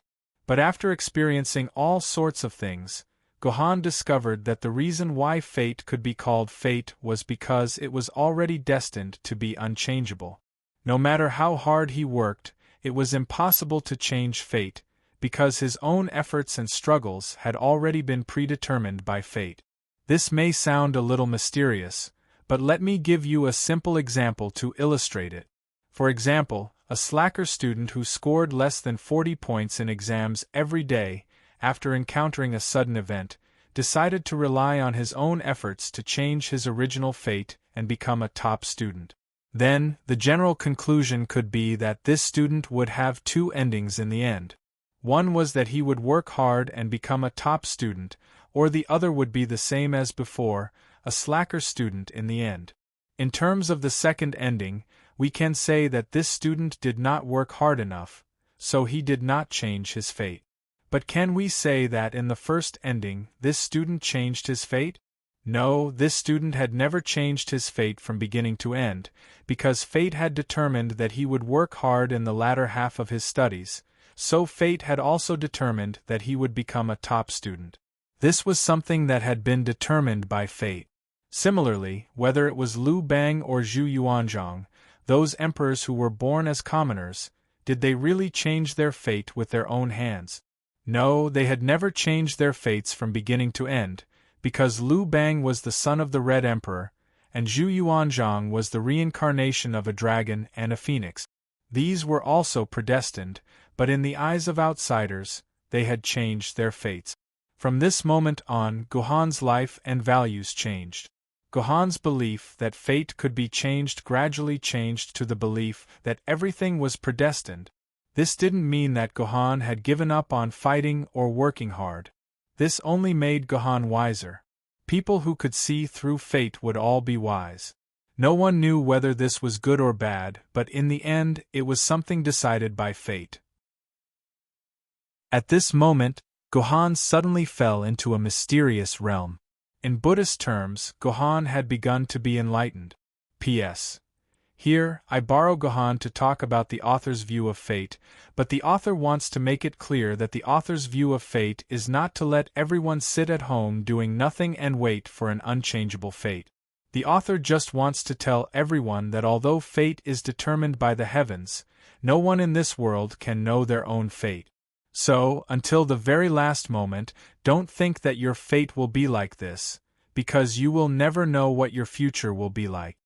Lord, Sword Immortal Hong Jun, are you okay? When Guhan woke up from his meditation, he heard the voice of Lu Qingping in the dimensional pocket. I'm fine, I've never felt so good, Guhan said faintly. Although his voice sounded very calm, it made Lu Qingping feel a sense of stillness. How should she put it? At this moment, Guhan felt like he had become a god. Sorry. Guhan seemed to have realized his abnormality. He withdrew his aura, and the feeling of a god disappeared without a trace. He returned to the normal Guhan. But Lu Qingping knew that Guhan had changed. What do we do next? Lu Qingping changed the topic and asked. Wait. The one who should come will come sooner or later. After Guhan finished speaking, he actually sat down cross-legged. He was no longer like before, moving forward in the endless seamless corridor. Instead, he sat there motionlessly, like an old monk in meditation. At the same time, Guhan's mind sank into his dimensional pocket. At this time, there were still 100 million consciousness fragments in the dimensional pocket. After treating Lu Qingping, these consciousness fragments seemed to have nothing to do. "Do you want to see a magic trick?" Guhan suddenly asked Lu Qingping. Lu Qingping hadn't reacted to what Guhan meant when some of the buckets in the dimensional pocket suddenly began to move. These buckets were moved by Guhan to an empty space in the dimensional pocket. The pure water carried in them was poured out by Guhan, but this pure water did not fall at the bottom of the dimensional pocket. Instead, it floated in the air and finally formed a water block like a square flat. It looked like a lake, but this lake did not have a lake bottom and a shore, just water. Seeing this, Lu Qingping was completely confused. She had no idea what Guhan wanted to do, and what was the meaning of making such a lake. Next, Guhan took out a large snakeskin bag from the supplies. When the contents of the bag were poured out, Lu Qingping realized that the bag was actually filled with fresh meat. It was not the kind of fresh meat, but the fresh meat that had just been slaughtered without any processing or cooking.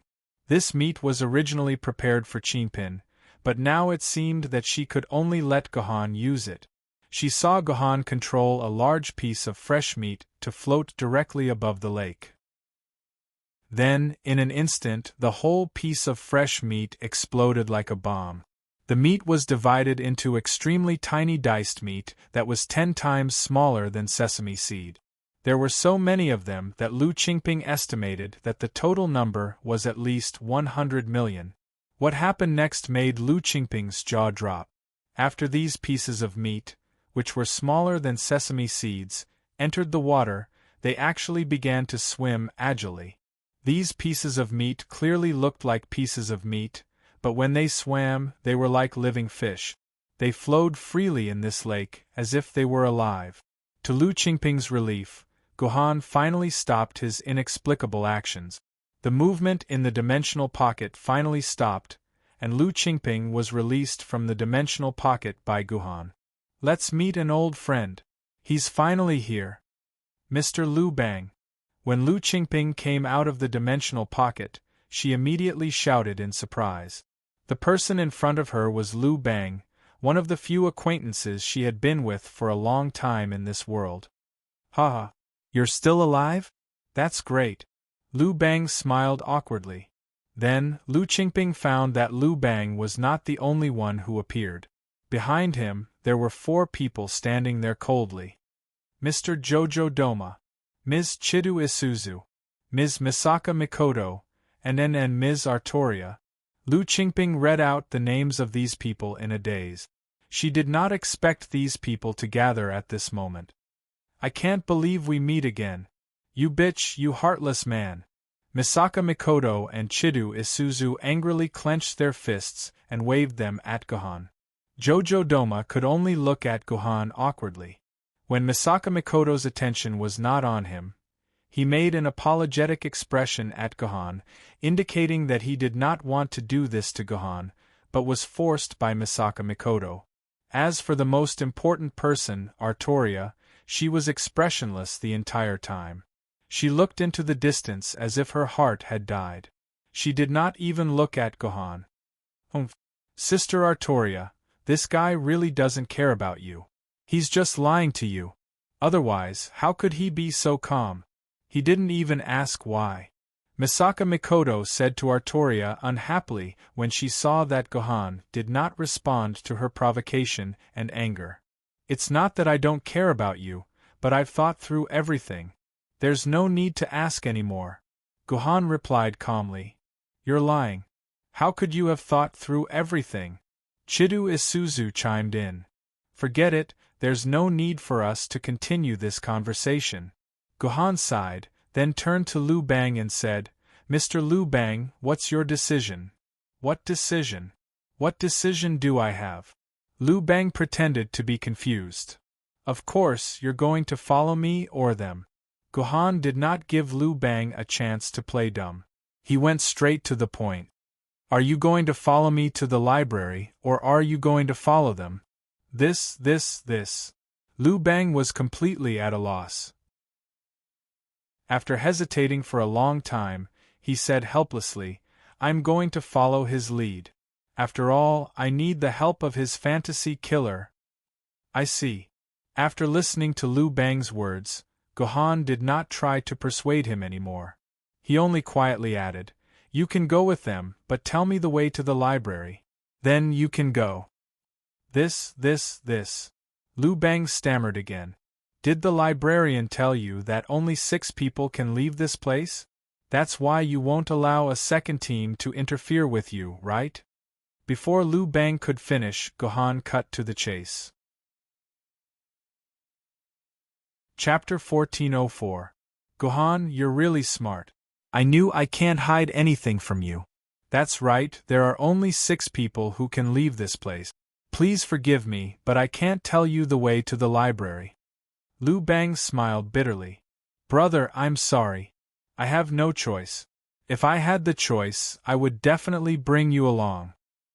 Hearing the conversation between Liu Bang and Gohan, Chidu Isuzu looked at the ashen-faced Artoria and said to Gohan, Actually, it's not that we can't bring you along. After all, our team only has 5 people. There's still one more spot. If you want to leave this place, leave this woman here and come with us. We'll bring you along. The woman that Chidu Isuzu was referring to was none other than Liu Qingping. Isuzu, what nonsense are you talking about? How can we do that? To everyone's surprise, Misaka Mikoto was the first to object to Isuzu's suggestion. She looked at Isuzu with dissatisfaction. Obviously, she did not agree with Isuzu's idea. In fact, this was Misaka Mikoto's normal personality. Misaka Mikoto was a kind person. Forcing a man to leave a woman behind was something that Misaka Mikoto could not accept. Don't say anything. I'm helping Sister Artoria. You don't want to see her like this forever, right? Isuzu's words stunned Misaka Mikoto. Right then, Liu Qingping took the initiative and said, Master Sword Deity Hong Jun, the real world is more important. I'm willing to stay here. After all, I don't need to eat here and I won't age. Instead, I can become immortal. I'm willing to stay here. Liu Qingping was indeed Liu Shihua's goddaughter. She was willing to sacrifice herself for Gohan's sake. That's right. Look at this woman. Hurry up and agree. Isuzu urged Gohan. However, Gohan ignored Isuzu. He looked at Liu Bang and said, Tell me the way to the library. Didn't I tell you? Unless you come with us, I won't tell you. Liu Bang became a little impatient, and said straightforwardly, If that's the case, then there's no other way. Let's do it. Gohan said lightly. What? Liu Bang was taken aback for a moment, then he quickly retreated. Only when he returned to his team did he breathe a sigh of relief. He then confidently said to Gohan, Brother Gohan, I advise you to give up on this unrealistic idea. We have 5 universe-grade warriors here, but you're alone. How could you possibly be a match for the 5 of us? I didn't expect that the first time I fought in the Seamless Corridor, my opponents would actually be my old friends. Gohan sighed and stood up from the ground. He pulled out the Qingpin sword from his waist and shook it slightly before saying to the 5 people, Don't worry, I will still care about our past friendship and spare your lives. This guy is so arrogant. Let's all attack him together. Don't worry, Brother Gohan, we will spare your life as well. Liu Bang seemed to be infuriated by Gohan's arrogant attitude. He exchanged glances with his companions around him. Other than Artoria, everyone else attacked Gohan at the same time. Liu Bang was the first grassroots emperor in the history of Huaxia. He was also the origin of the name of the entire Han nationality.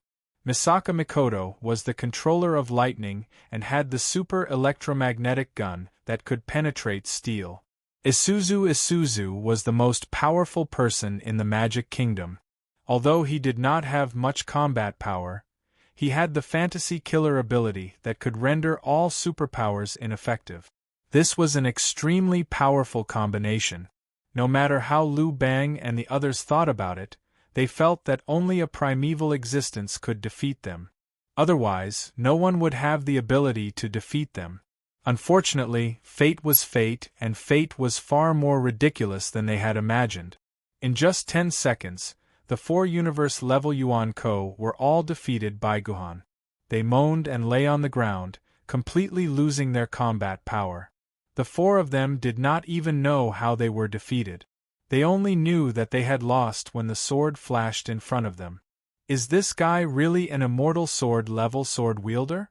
Why do I feel that even an Emperor sword-level sword wielder is not as terrifying as him? After this attack, Liu Bang had completely lost the courage to continue fighting. In his eyes, Gohan's image had instantly become extremely terrifying. He was much more terrifying than the super demon god Xiang Yu, who had beaten him to the point that he had to run away like a rat and almost lost his father's life. Against Xiang Yu, Liu Bang still had tricks and the courage to fight him. However, against Gohan now, Liu Bang did not have the courage to fight at all. This was because Liu Bang could not think of a way to defeat Gohan. Is this all you've got? Artoria, who was the only one who had not fallen, stared at Gohan in shock. She did not attack because she still cared about the last bit of friendship between her and Gohan. She thought that it was enough for her 4 companions to attack. There was no need for her to destroy the last bit of friendship between her and Gohan. However, what Artoria did not expect was that Gohan could defeat the 4 universe-level Yuan Ko so easily. The entire process could be said to be extremely easy. Humph. So what if you are powerful? This cannot hide the despicable nature in your heart. Artoria said through gritted teeth. Tell me how to get to the library. Gohan ignored Artoria's words and walked to Liu Bang's side. Now Gohan was only interested in Liu Bang. In other words, Gohan did not know how to face the somewhat deranged Artoria. If I don't tell you, will you kill me? Liu Bang asked as he looked into Gohan's eyes. Yes. Gohan's reply was very light. Then I'll tell you. In fact, going to the library is very simple.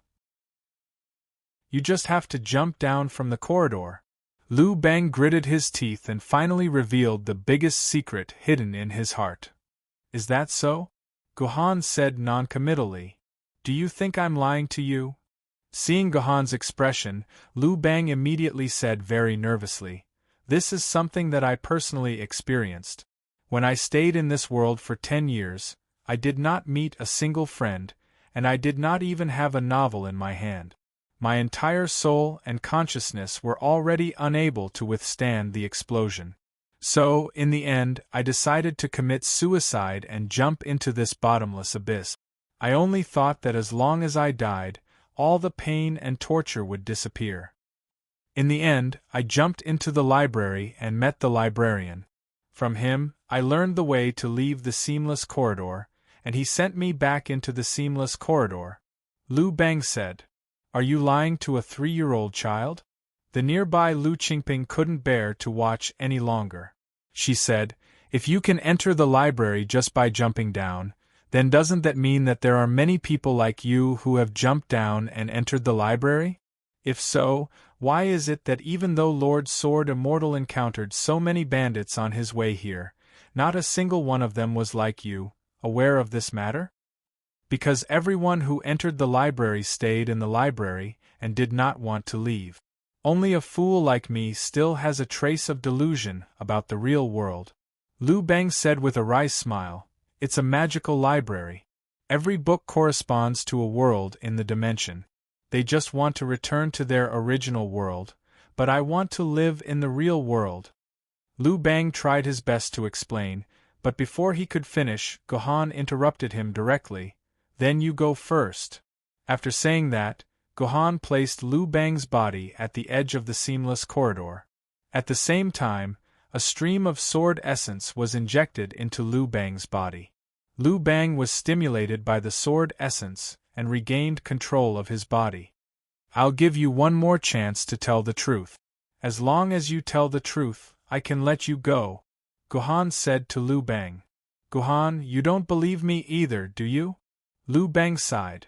Fine, I'll go first. Remember to jump down before the next space-time change.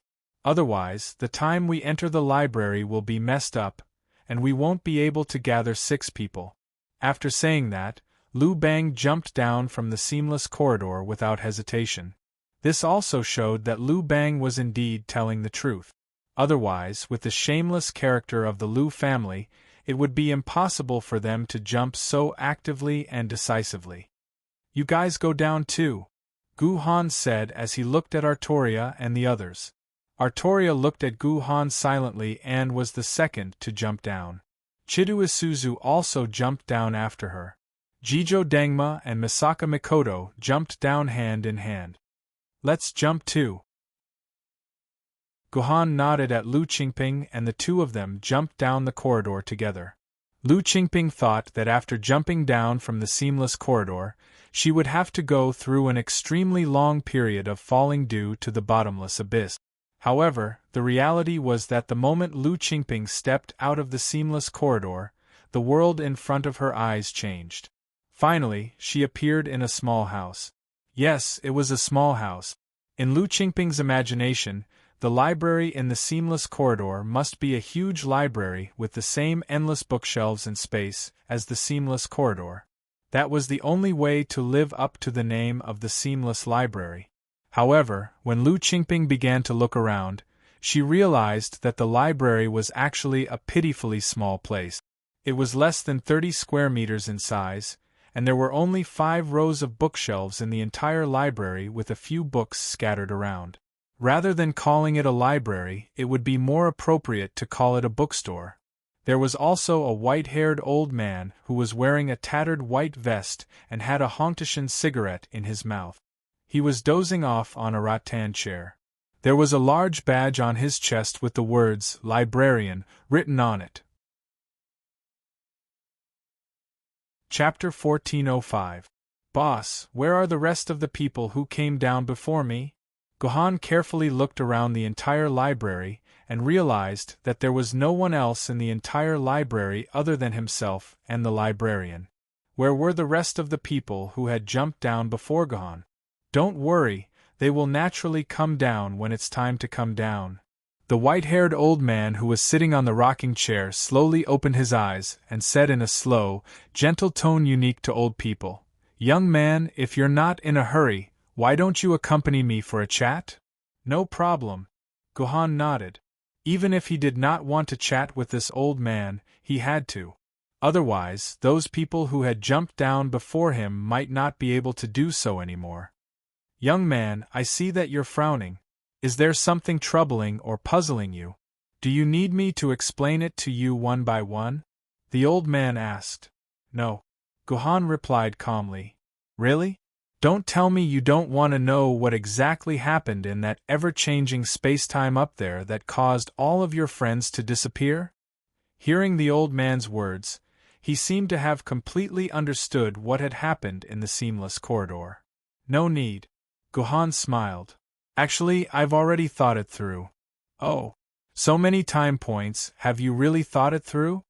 The old man revealed a surprised smile. "Then I'm all ears. Simply put, from my timeline, if the time point after Artoria received the Xiaomi Mix 2 and I separated was time point 0, then after we met, Lu Qingping and I had sex at time point 1. Then, in her anger, she met Misaka Mikoto for the first time at time point 2. Misaka Mikoto and I met at time point 4, but they didn't know each other very well. Artoria, who was overly sad at time point 2, naturally needed someone to talk to. She told Misaka Mikoto everything that she had seen. Then, she understood the problem of the time paradox and used the Xiaomi Mix 2 that I had stolen from my dimensional pocket to record a video and audio. Then, she gave the Xiaomi Mix 2 to Misaka Mikoto and instructed her to give the Xiaomi Mix 2 to her if she saw me and Artoria together for the first time. To put it nicely, Misaka Mikoto was a person filled with a sense of justice. To put it bluntly, she was an overly emotional person. After listening to Artoria's experience, she was naturally filled with sympathy for Artoria. At the same time, she was filled with hatred for me. She patted her chest and agreed to Artoria's request. Then, the two of them separated. Next, at time point 1, Misaka Mikoto met Jojo Dangma for the first time. She took the opportunity to talk to Jojo Dangma alone and told him everything about Artoria and me. Then, she asked Jojo Dangma to separate from me. In the end, the two of us did indeed separate. Then, between time point 1 and time point 2, Artoria, Misaka Mikoto, Jojo Dangma, Chidu Isuzu, and Liu Bang met. With Jojo Dangma's ability, the five of them gathered together and met me at time point 2. Then, the few of us jumped down. Or purely from the timeline of events. After Misaka Mikoto met me for the first time, she met Artoria. In the end, Artoria asked Misaka Mikoto to take care of the Xiaomi Mix 2 and the future matters. After that, Misaka Mikoto met Jojo Dangma, me, Liu Bang, and Liu Qingping. Then, she forced Jojo Dangma to separate from us. After that, she met Chidu Isuzu. After that, Misaka Mikoto and Jojo Dangma met Artoria and me. Then, Chidu Isuzu gave Artoria the Xiaomi Mix 2 that Artoria had given to her and asked her to separate from me. After that, Artoria saw what happened between Liu Qingping and me. She re-recorded the video in the Xiaomi Mix 2 and passed it to Misaka Mikoto. Then, she separated from Misaka Mikoto again. If she did not separate from Misaka Mikoto would never be able to meet the past Artoria. It was only after Misaka Mikoto gave Xiaomi Mix 2 to her past self that Artoria reunited with Misaka Mikoto. At that time, they also met Liu Bang. Then, before they found their sixth teammate, they met Liu Qingping and me. That's what happened. I think I've explained it clearly. Gohan described the entire process in two different ways in one breath. P.S. I'm not sure which way is easier for everyone to understand, or is it that both ways are not enough for the readers to understand? It seems like you're very smart. I'm relieved. The old man nodded, as if he was very satisfied with Gohan's answer. Then, can you tell me how I can leave this seamless corridor? Gohan asked. Of course. I've waited here for so long just to send you out. The old man sighed. Unfortunately, you're too late. My bones are about to turn into ashes. There's a time difference in this place? Gohan glanced at the small room. I thought that the time here is constant. No matter when I come, it's just a matter of time to you. You're really smart. You actually guessed that the time here is constant. The old man looked surprised for the first time. However, constant is eternal. Once a point of time is fixed, that point of time will be fixed here forever. Unless the entire world is destroyed, I'll stay here forever. So, whether it's the past or the future, I've waited for you for a very long time. Then, according to what you said, I'll be trapped here forever. Gohan blinked. No. Others will be trapped here forever, but you're different. You're a key. If you can unlock the lock, you can leave this place. Otherwise, everyone will be trapped in this world of constant time with you, the old man said. So, I'm that important?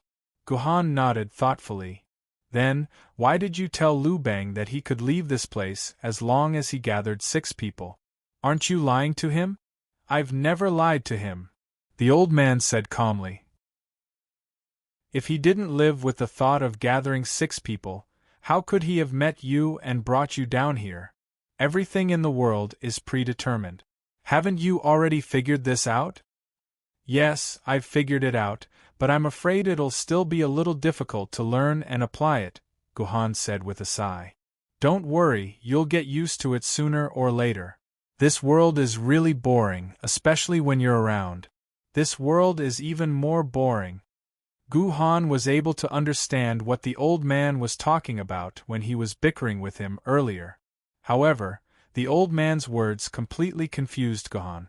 Why did this world become boring without him? Forget it. You will naturally understand the matter. Now, this old man should get your friends out. Otherwise, without them, you will also feel bored. The old man flicked the ashes of the cigarette in his hand. The small door of the library suddenly opened, and 6 figures rolled in together. When they saw the world in front of them clearly, they found that Gohan had arrived 1 step ahead of them.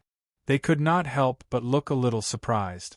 However, when they thought about the strange timeline of this world, the surprise disappeared without a trace. Great Ancestor! I've gathered everyone. Shouldn't you tell us how to leave this place?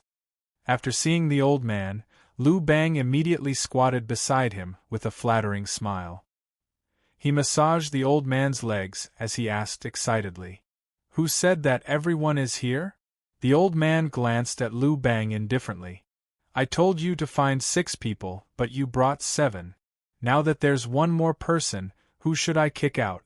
I really can only send 6 people out." This. Liu Bang suddenly became extremely embarrassed. He could not afford to offend Gohan, but Jojo Doma and the others were bound together.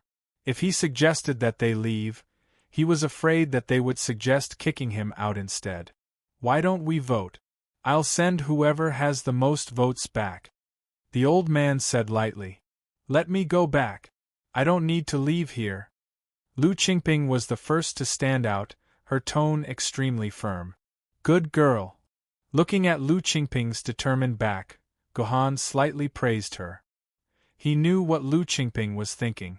At the same time, Lu Qingping also knew that if 7 people were to vote, then Jojo Doma and the others would undoubtedly stand together. They would definitely vote for Gohan. However, the real world was in an extreme crisis. Gohan absolutely could not continue to be trapped in this seamless corridor, so Lu Qingping simply decided to sacrifice herself and send Gohan away. "Don't talk too much, let the old man continue." Gohan pressed Lu Qingping's shoulder and continued, "You can't go, I won't leave you here. You are already my woman, Gohan's woman. I, Gohan, have never had a tradition of letting my woman stay behind and suffer." Gohan's voice was not soft, so his words clearly reached Artoria's ears. Especially the phrase, "You are my woman," it made Artoria's expression even more unsightly. "Don't worry. Although the voting rights are in your hands, the 7 of you are not the real candidate. There are only 4 real candidates," the old man said slowly. Chapter 1406. Why are there only 4 candidates? What's so different about us? Liu Bang asked as he massaged the old man's legs obediently. "Of course, because 4 of them are fated to leave this place, I have to send them back. As for the remaining 4, I'm not sure what their fates are. I'll leave it to you to decide for yourselves," the old man said. The old man said. His words caused everyone to hold their breath. Who exactly were the 4 people who were destined to leave? This was something that everyone was extremely curious about. "That's not right. There are only 7 of us, but 4 of them are fated to leave. Plus the 4 candidates, doesn't that mean there are 8 of us here?" Liu Bang suddenly screamed. He realized that the total number of people did not seem right. Could it be that 1 more person would jump down later? This small book has a total of 6 pages.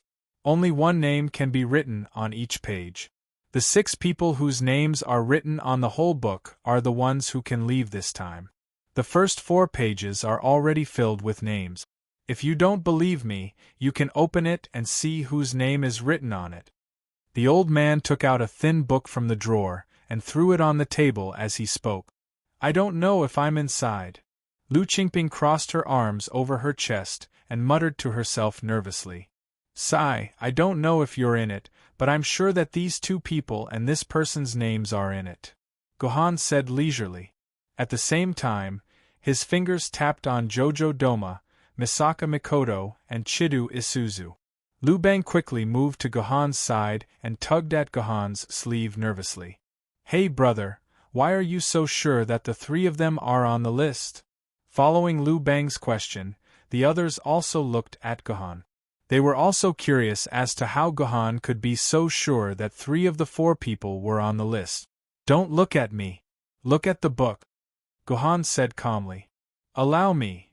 Liu Bang was the first to rush forward and quickly flipped to the first page of the book. Liu Bang's eyes widened when he saw the name written on it. The others immediately gathered around and hugged Misaka Mikoto excitedly as they cheered. Mikoto, you're the best. You can leave now. That's great. Indeed, Misaka Mikoto's name was written on the first page of the booklet, just like what Gohan had said earlier. No. If you can't leave, I won't go with you, Misaka Mikoto said as she held Jojo Dangma's hand tightly. Silly girl, what are you talking about? You must leave this place. This is a must. The two of them suddenly fell into a situation where they were feeding dog food to others. My name must be on the second page. My name must be on the second page. Liu Bang could not wait to turn to the second page, and then he looked straight at Gohan. It seemed that Gohan was right again this time. I can also leave. Mikoto, I can also leave. When Jojo Dangma saw his name written on the second page, he could no longer suppress his excitement. He hugged Misaka Mikoto's head and began kissing her passionately. Don't act like an idiot. Misaka Mikoto was embarrassed. Then, without any hesitation, an electric current hit Jojo Daima's stomach. Jojo Daima was sent flying. He knelt on the ground and trembled with numbness. Could it be that Chidu Isuzu's name is really on the third page? Liu Bang's hand trembled as he turned to the third page. Once again, it proved that Gohan's prediction was correct. Chidu Isuzu's name was indeed written on the third page. I can leave too. Chidu Isuzu touched her head in disbelief. She was not very sure how she became the person who was destined to leave. The fourth page must be my name. My name must be on the fourth page. There was only one person left who was destined to leave. Liu Bang screamed as he used the last of his strength to turn to the fourth page. As a result, he was dumbfounded the moment he saw the fourth page. Ancestor. Are you kidding me? The fourth page is clearly empty. There's no name on it. Why do you say that there's a fourth person? Liu Bang opened the book and showed it to everyone. Everyone could see clearly that, just as Liu Bang had said, the entire fourth page was empty. There was not a single person's name on it. I never lie. The old man shook the ash in his hand again. However, what was surprising was that after such a long time, the Hongtishan cigarette in the old man's hand was still the same length as when Gohan first came in. It was as if the cigarette would not shorten after being lit. The fourth person does exist. It's just that he doesn't have a name now. I can't write it down. The old man's words immediately caused everyone to ponder. What did he mean by that? What did he mean by he didn't have a name now? The 7 people present were all famous fellows. Could it be the 8th person who had yet to reveal himself? But even if it was the 8th person, he should be someone with a name. It must be my name. The 4th person must be my name. Liu Bang suddenly took out a pen from his pocket and was about to write his name on the small book. The old man did not stop him and let Liu Bang place the tip of the pen on the book. However, something strange happened. The moment Liu Bang's pen touched the book, the whole pen disappeared without a trace, as if it had never existed. Liu Bang was also startled by the situation in front of him, then he quickly put his hand into the dimensional pocket again. After a while, he took out a pen exactly the same as the one before, or rather, it was the same pen that he had taken out just now. Your Majesty Liu Bang, give up. This book is not something we can write. Jojo Doma on the side persuaded. Liu Bang then put the book back on the table weakly. Then, he looked at the old man pitifully and said, Ancestor, please tell us how to vote for the remaining 2 places. Hurry up and decide. That won't do. The old man shook his head. As you said just now, there are actually 8 people who are going to leave. Now, there are only 7 people here. Only when the 8th person appears can the voting begin. Before that, you have to wait here patiently. You can read the books here until the 8th person appears. By the way, for each of you, there is a book in this bookshelf that is a forbidden book. If you take a look at this book, you will immediately enter the world of the book and will never be able to return to reality. You will never be able to come out, just like those who came here before. You have to think carefully before reading that book. After saying this, the Hongtashan cigarette in the old man's hand instantly extinguished. At the same time, he leaned back on the rocking chair and closed his eyes. Then, he started snoring softly. He had actually fallen asleep. Oh my God! How long do we have to wait? Liu Bang scratched his scalp in pain. The opportunity to leave this place was clearly in front of him, but he still had to be trapped here. This feeling was really unbearable for Liu Bang. Mikoto, let's go read. It's really boring to wait like this. Jojo Doma and Misaka Mikoto were probably the most relaxed and happy among them. After knowing that they were destined to leave, the two of them completely let go of the burden in their hearts and read happily. I'll go too. Qian-do Isuzu followed closely behind. Liu Bang was, after all, an emperor who was proficient in the study of thick black. After experiencing extreme depression, he quickly recovered his normal mental state, and then rushed into the bookshelf. Can I go take a look? Lu Qingping looked at Gohan expectantly. Gohan nodded and she went directly into the bookshelf. Thus, only Gohan and Artoria were left standing outside the bookshelf in the library. Aren't you going to take a look? Gohan walked to Artoria and asked. Yes. Artoria did not wait for Gohan to come closer and directly walked into the library. Gohan smiled and followed her. Romance of the Three Kingdoms, The Legend of the Condor Heroes, King Lear, Girls, Route, The Amorous Old Urchin, Digimon, Homer's Epic, The Secret Agent. Gohan's gaze swept across the few rows of bookshelves and the few scattered books on the bookshelf. He found that these books ranged from classical classics to some light novels. Many different categories of books were placed on the same bookshelf. There was no order to the placement of the books at all, as if they were just randomly stuffed together. Wait, isn't this book? Gohan's gaze suddenly stopped on more than 20 books placed side by side. These books all had the same name printed on their spines, the Catalogue of Forbidden Magic Books. It looked like a whole set of novels. Next to this set of the Catalogue of Forbidden Magic Books was another set of books, the Scientific Super Electromagnetic Gun. Gohan pulled out the first novel in the series labeled The Catalogue of Forbidden Magic Books 1 and was surprised to find that Dangma Jojo's face was printed on the novel's catalogue. He flipped open the novel and roughly skimmed through it. He found that this was actually a novel written by Dangma Jojo. Could it be that this book is the original world of the two-dimensional world where Dangma Jojo originally came from? Gohan's hands could not help but tremble when he saw this. He immediately flipped to the Scientific Super Electromagnetic Gun 1. Unlike the pure novel, The Catalogue of Forbidden Magic Books, the Scientific Super Electromagnetic Gun 1 was a manga. From the first page, it could be seen that the protagonist of this manga was Misaka Mikoto. Oh my God! Isn't this my story? Not far away, Chidu Isuzu held a novel tightly and exclaimed. The cover of the novel in her hand was printed with a girl who looked exactly like her. The title of the novel was The Savior of Gongqing's Shining Amusement Park. Chapter 1407.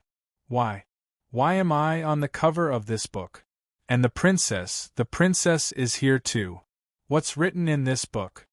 Chidu Isuzu exclaimed in his heart, and then instinctively wanted to open the cover of the book, wanting to see what was written in it. However, just as Chidu Isuzu's fingers were about to flip the cover open, a man's hand covered Chidu Isuzu's hand. What are you doing?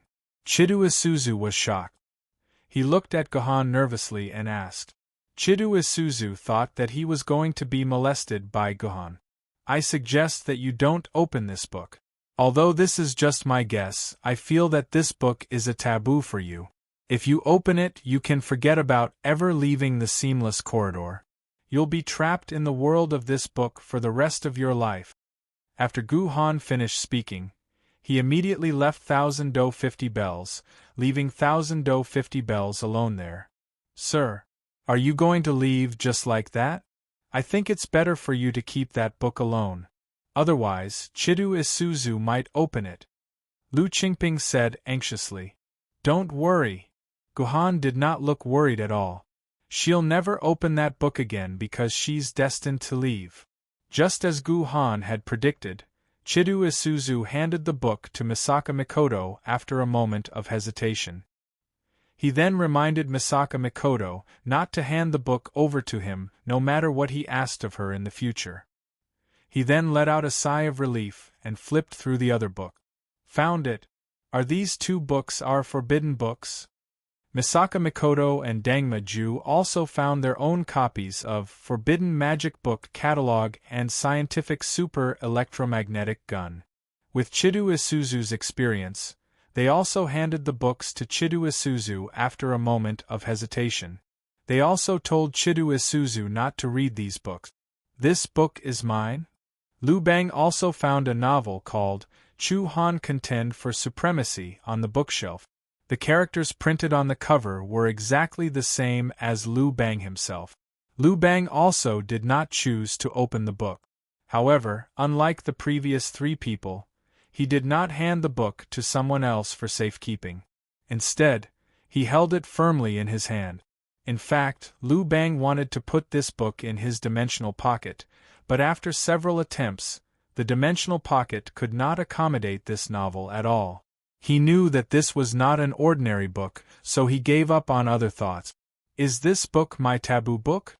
Seeing that Misaka Mikoto and Chidu Isuzu had found their own taboo books, Artoria could not help but start looking for her own taboo book.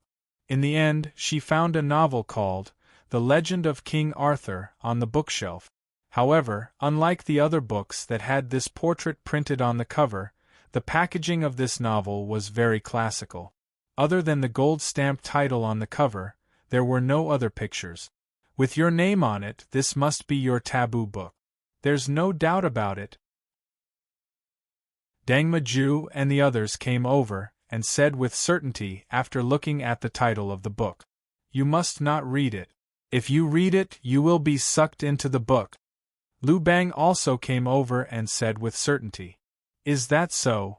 Artoria glanced at everyone in front of her, and to everyone's surprise, she flipped open the book without hesitation. At the same time, she read the entire first page of the book, which was entirely written in English. Miss Artoria, you!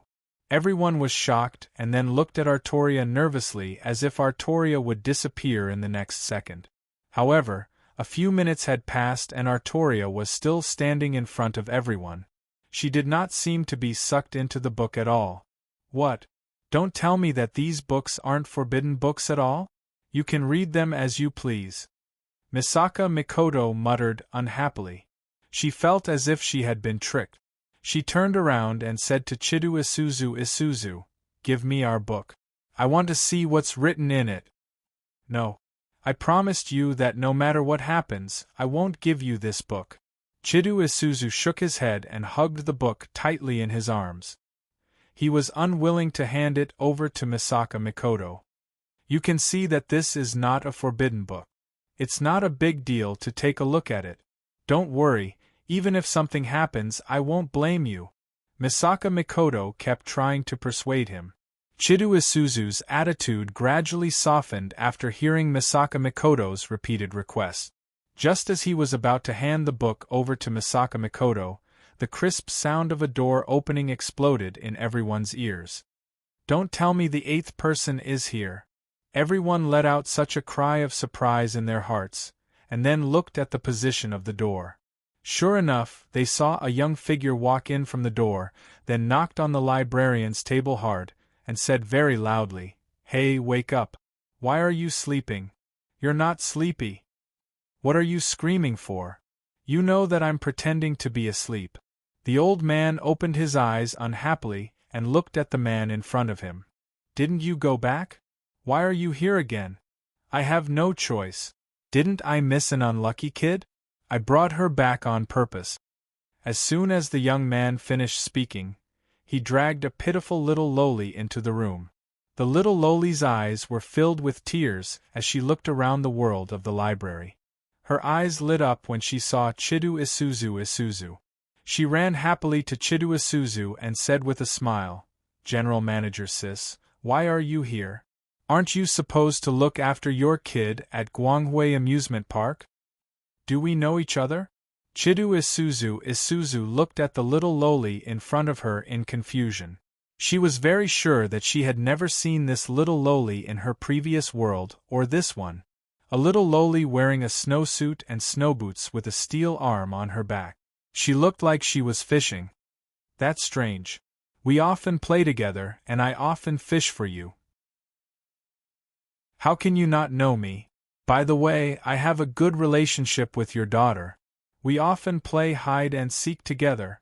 The little lowly continued to speak, but this made Thousand Do Isuzu feel even more inexplicable. When did she have a child? Little girl, who are you? Who is the person who came in with you? Can you tell me? Lu Bang, who was at the side, rolled his eyes and smiled as he moved closer to the little lowly and asked, "My name is Sukbader. That person is called Fleeting Maple. He is my military governor. I am his ship's girl, also known as the Starship Girl or something," Sukbader said with her head raised. Fleeting Maple? Could he be from the Fleeting family? Lu Bang was shocked. As far as he could remember, there was no one named Fleeting Maple in the Fleeting family. However, there was nothing strange about this. He must be someone from the Fleeting family who was born after he entered the seamless corridor. Thinking of this, Lu Bang could not help but look at Fleeting Maple. However, Fleeting Maple was chatting with the old man and did not notice what was happening here at all. The people from the Fleeting family have always been very strange. Maybe they know something about the inside story of this world. Let me secretly eavesdrop. So, Lu Bang tiptoed to the side of the old man and Fleeting Maple, planning to eavesdrop on their conversation. However, even though Lu Bang was less than a meter away from the two, he could not hear a single word clearly. The other party's mouth was clearly jumping up and down, and their expressions were extremely rich. It was obvious that they were talking about something very interesting, but Lu Bang could not hear a single word clearly. "Sister Artoria, I didn't expect you to be here as well. What a coincidence." Sukbader and Thousand Do Isuzu chatted for a while, but after realizing that Thousand Do Isuzu did not know anything at all, he lost interest in talking to her. He looked around and saw Artoria. "You even know me?" Artoria also looked curiously at this cute little girl. She also did not remember seeing this child before. "I know you, but not very well. When I was staying in the lake, you came by once, but you left very quickly. We only chatted for a while," Sukbader said. Unlike Thousand Do Isuzu, Artoria really wanted to talk to Sukbader. However, Sukbader seemed to be a little afraid of Artoria. After a few simple words, he timidly left Artoria's side. This time, she finally saw Gohan, who was standing by the bookshelf and looking at her with a face full of smiles. "You are actually here." Sukbader was completely shocked this time. "Didn't we just split up? When did you get ahead of us? You were actually a step ahead of me and the military governor." "That's where you're wrong, Suritian. It's already been 3 years since we parted, but it might just be an instant for you." Gohan smiled as he patted Sukbader's head. "That's right. You still remember my name? You are indeed that guy from back then." Sukbader smiled sweetly. "Oh right, didn't you go back with a Quincy fish? Where is your Quincy fish?" Gohan asked curiously. The military governor said that it was not Quincy's original body. It was just a consciousness fragment that the little idiot Quincy used to tease me. It was too tiring to bring it back, so he simply put it back into the sea of this world. Maybe in the future there will be a lot of Quincy fish in the sea. Sookbader said excitedly. Consciousness fragment. Could it be that the shipgirl's world is also proficient in using consciousness fragments? Gohan said thoughtfully. This might be the most valuable piece of information Gohan got from Sookbader. Chapter 1408. What a cute little girl. It would be great if I could give birth to such a cute little girl in the future. Lu Qingping, who was standing to the side, watched Gohan and Sookbader talk and said enviously. When Sookbader heard Lu Qingping's words, he suddenly turned his head and looked at Lu Qingping suspiciously. Then, with a look of realization, he walked to Lu Qingping's side and said, "Raising a baby is very tiring. Don't trouble others in the future." What does this child mean? Lu Qingping was stunned for a moment. She had no idea what Sookbader was saying. At that moment, the military governor Fleeting Maple that Sookbader had mentioned finally finished talking with his father. He leisurely walked into the library and hugged Sookbader, who was talking on the ground. "My little friend Suritian, who are you chatting with so happily?" Fleeting Maple pinched Sookbader's little nose. Sookbader moaned coquettishly and buried his little head in Fleeting Maple's arms. "Stupid military governor, did I just meet a new friend? Hello. I finally get to meet you. I'm Gohan. Thank you for the primordial violet vapor." Gohan extended his hand in front of Fleeting Maple to thank him. Although Gohan had already spoken to Fleeting Maple in the dimensional rift in the Radiance amusement park, this was the first time they had met face to face. Fleeting Maple was a very gentle and handsome young man. However, Gohan could sense an absolute aura and power from him. This power was something that even the current Gohan was definitely not a match for. Perhaps only the existence that I Ching mentioned, who had surpassed Jiandi, could possess such power. Could it be that Fleeting Maple was an existence that had surpassed the Emperor's sword level? Oh, you're that Gohan. I didn't expect you to be here too. It seems that I didn't give my Hong Meng immortal chi to the wrong person. You are indeed the leveler of this world. Fleeting Maple chuckled and held on to Gohan's hand. The two of them were finally able to hold each other's hand. That's where you're wrong. Back then, you said that the fleeting calendar was also a stabilizer. He also came here, but in the end, didn't he never return? He couldn't break free from his own inner demons. The old man who was sitting there suddenly replied lazily, which immediately attracted Gohan's attention. From the old man's words, could it be that Kanzu had also been here before? This was quite possible. Given Kanzu's power in the past, it was only natural that he would come to the seamless corridor. But he didn't know if Kanzu had come here before he disappeared, or if he had come here after he disappeared.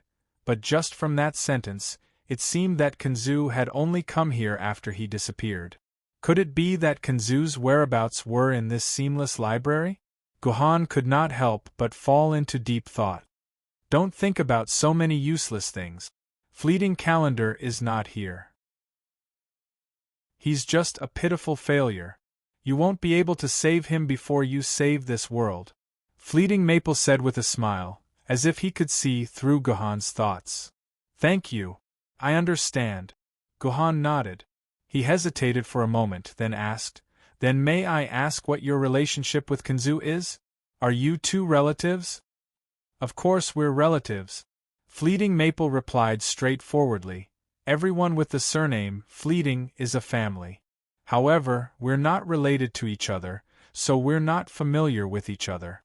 I don't think we'll ever get to know each other that well." "Why? Shouldn't two relatives get to know each other better when they meet?" Gohan asked in confusion. "That's what the script was supposed to be, but you took over his position, so we won't be able to get to know each other." Fleeting Maple smiled at Gohan, but his gaze caused Gohan's heart to turn cold. It was as if Gohan had stolen the position of Fleeting Calendar's stabilizer. Then can you stay behind and help our world? For example, help me defeat the Prime of Tongtian. Gohan gritted his teeth. I can't do that. Fleeting Maple shook his head decisively. I came to your world as a tourist. If I help you, your world will be destroyed even faster. Saving the world is your job as the stabilizer, so you just have to work hard. Once you succeed, we'll find a place to drink. I'll treat you to the most delicious moonlight wine in our world. TSK, that taste. It's so beautiful. Alright. Are you leaving or not? Alright, I'll be leaving now. Can I trouble you to help me find a novel called Maiden's Route? The elderly librarian began to urge Fleeting Maple to hurry Gohan up, and Fleeting Maple could only shrug. Alright, I'll be leaving now. Is it this book? Fleeting Maple handed the book he was reading over to Fleeting Maple.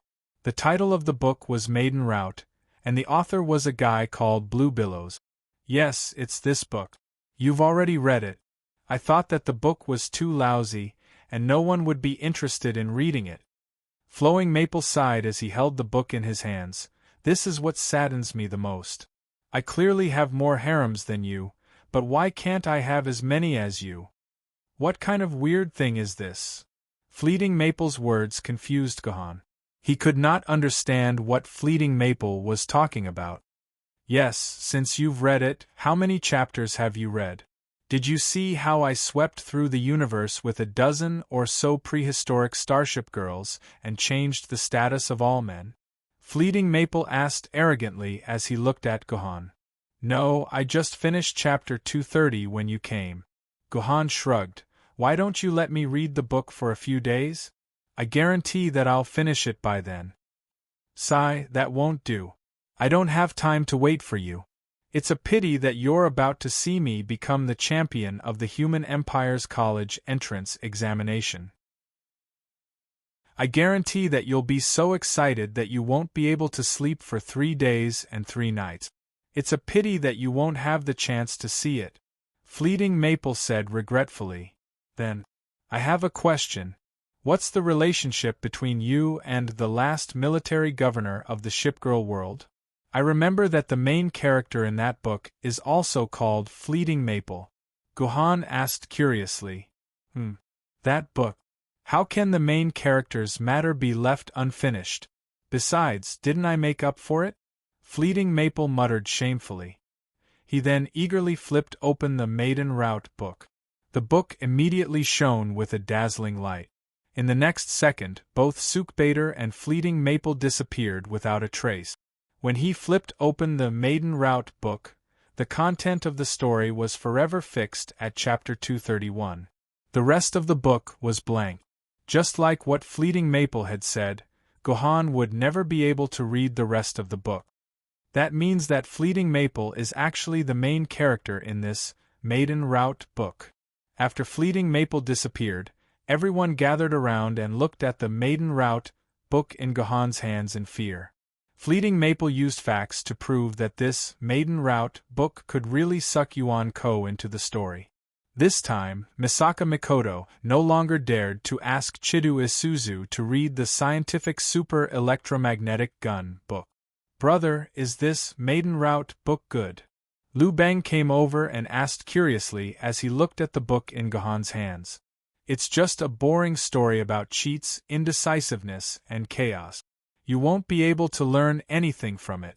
However, it's quite a good way to kill time. If you want to read it, you can read it yourself. Gohan directly threw the book to Liu Bang. Liu Bang immediately picked up the book and started reading it. Just like that, he spent a whole day reading it. When Liu Bang reached chapter 231, he suddenly let out a long howl. He threw the book on the ground with tears streaming down his face and cursed, Motherf *Ker, I want to read chapter 232. I feel so bad. Why? Why can't I return to the world that belongs to me after opening my book of taboo? Artoria looked a little sad as she flipped through the Legend of King Arthur in her hands. She couldn't help but sigh softly.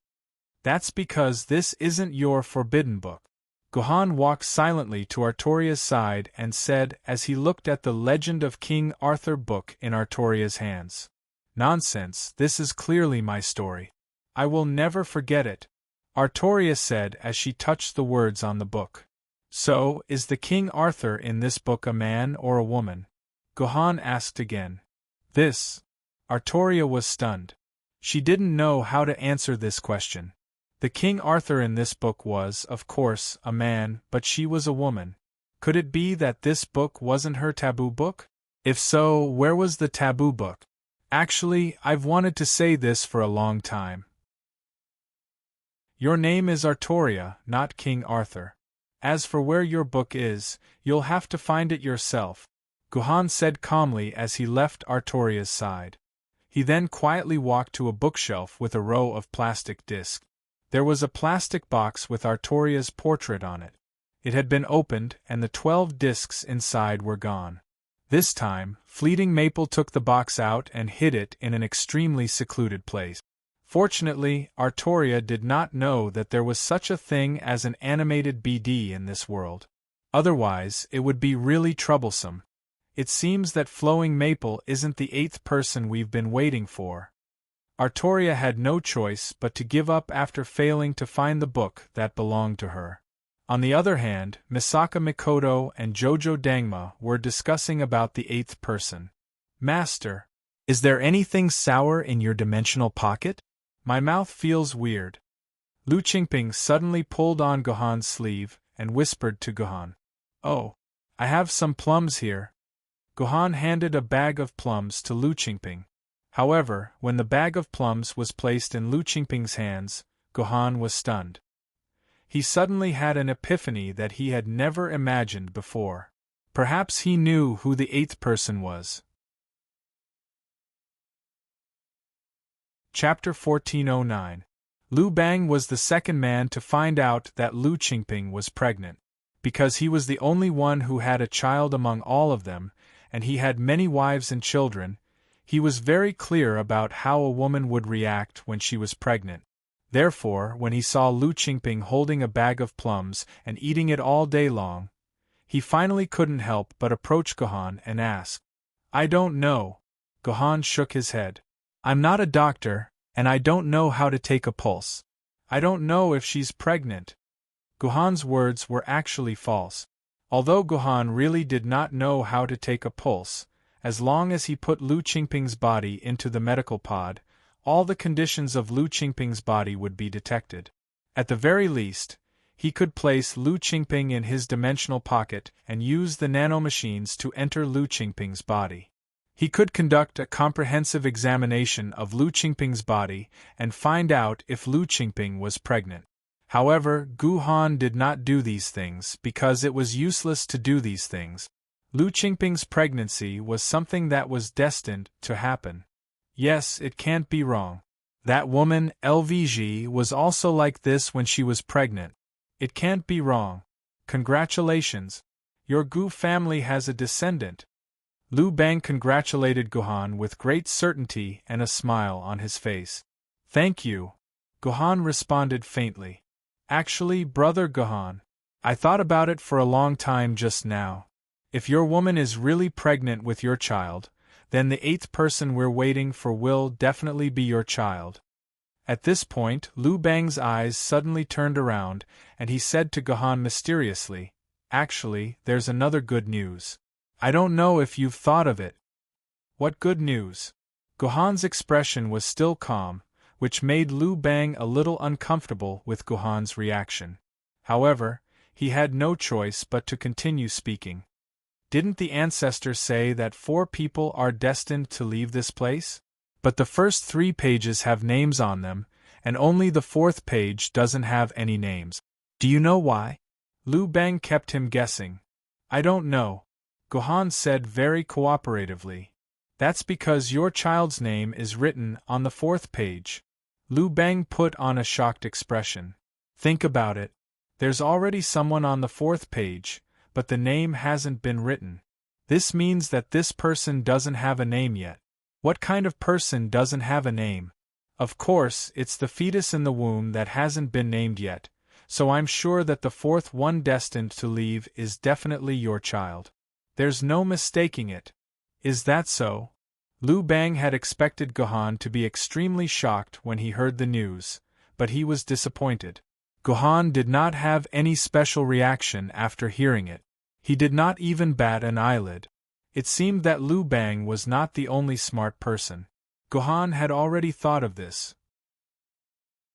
So you already knew. Looks like I spoke too much, Lu Bang said a little awkwardly. Tell me, why did you come to me and tell me all this? What's your purpose?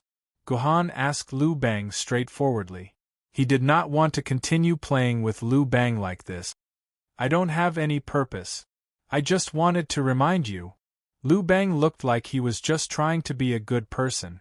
Well, thank you for your kindness. That's all for now.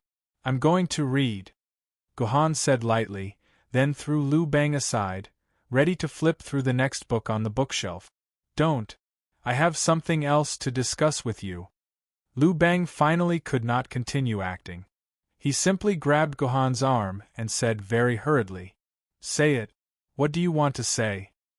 Brother Gohan, look at it this way. Since your child is destined to leave this place, you naturally can't leave your newborn child without a father.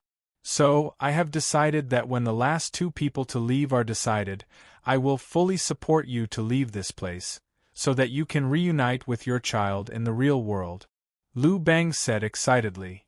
And then? Gohan glanced at Lu Bang's red face. And then what about the child's mother? Do you support her to leave with you? This isn't necessary. She's not an important woman anyway. She's just an ordinary human who came to inform you. It's fine if she stays here. A man doesn't have to worry about not having a wife. It's not a big deal, Lu Bang said disdainfully. This was completely in line with Lu Bang's character. Lu Bang was essentially a selfish guy. Not to mention a woman, even if it was his own father, he would sell him when the time came. So, for Lu Bang, selling his woman, even if it was a woman who had given birth to his child, was really not a difficult decision to make. Even if I leave her here, there are still two people left. How are we going to divide the remaining quota? Gohan asked with narrowed eyes. Of course we can't let Artoria leave. Lu Bang did not say that he should leave. Instead, he said that he could not let Artoria leave. As for the reason, Lu Bang of course had his reasons. Think about it, Artoria is already angry at you for being a playboy. If she finds out that you have a child now, she will definitely go crazy with anger.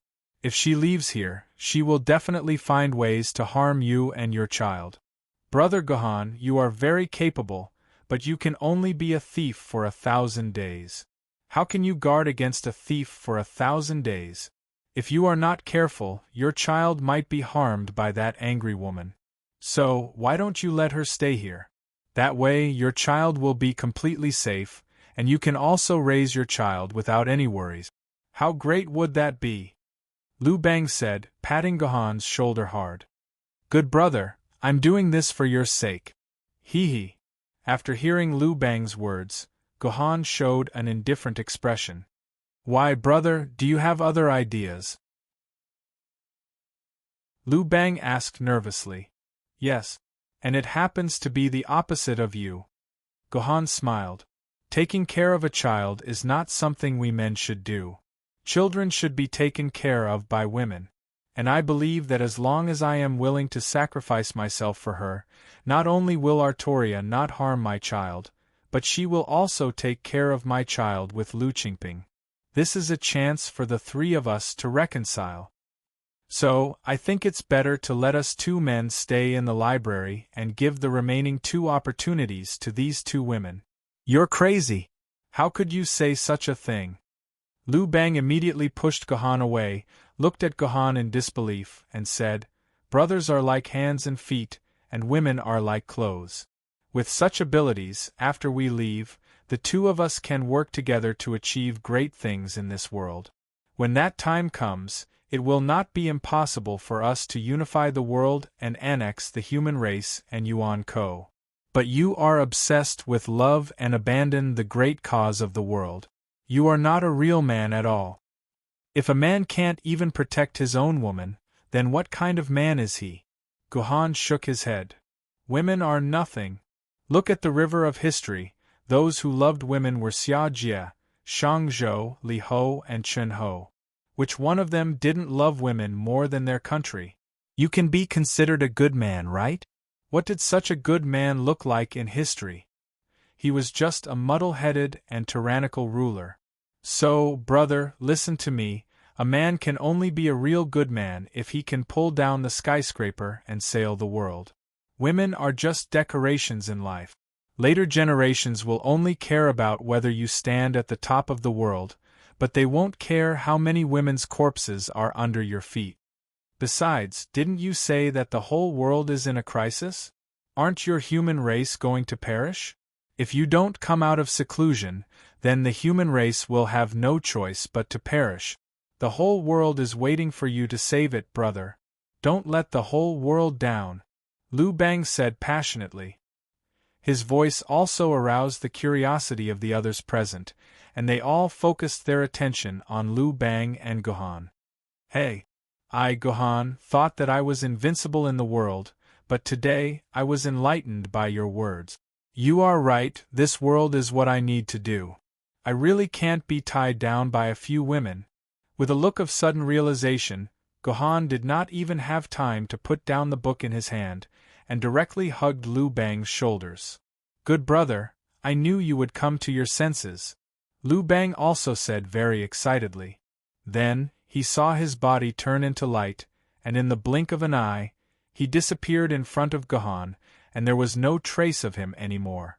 In the next second, a book fell to the ground out of thin air with a thud.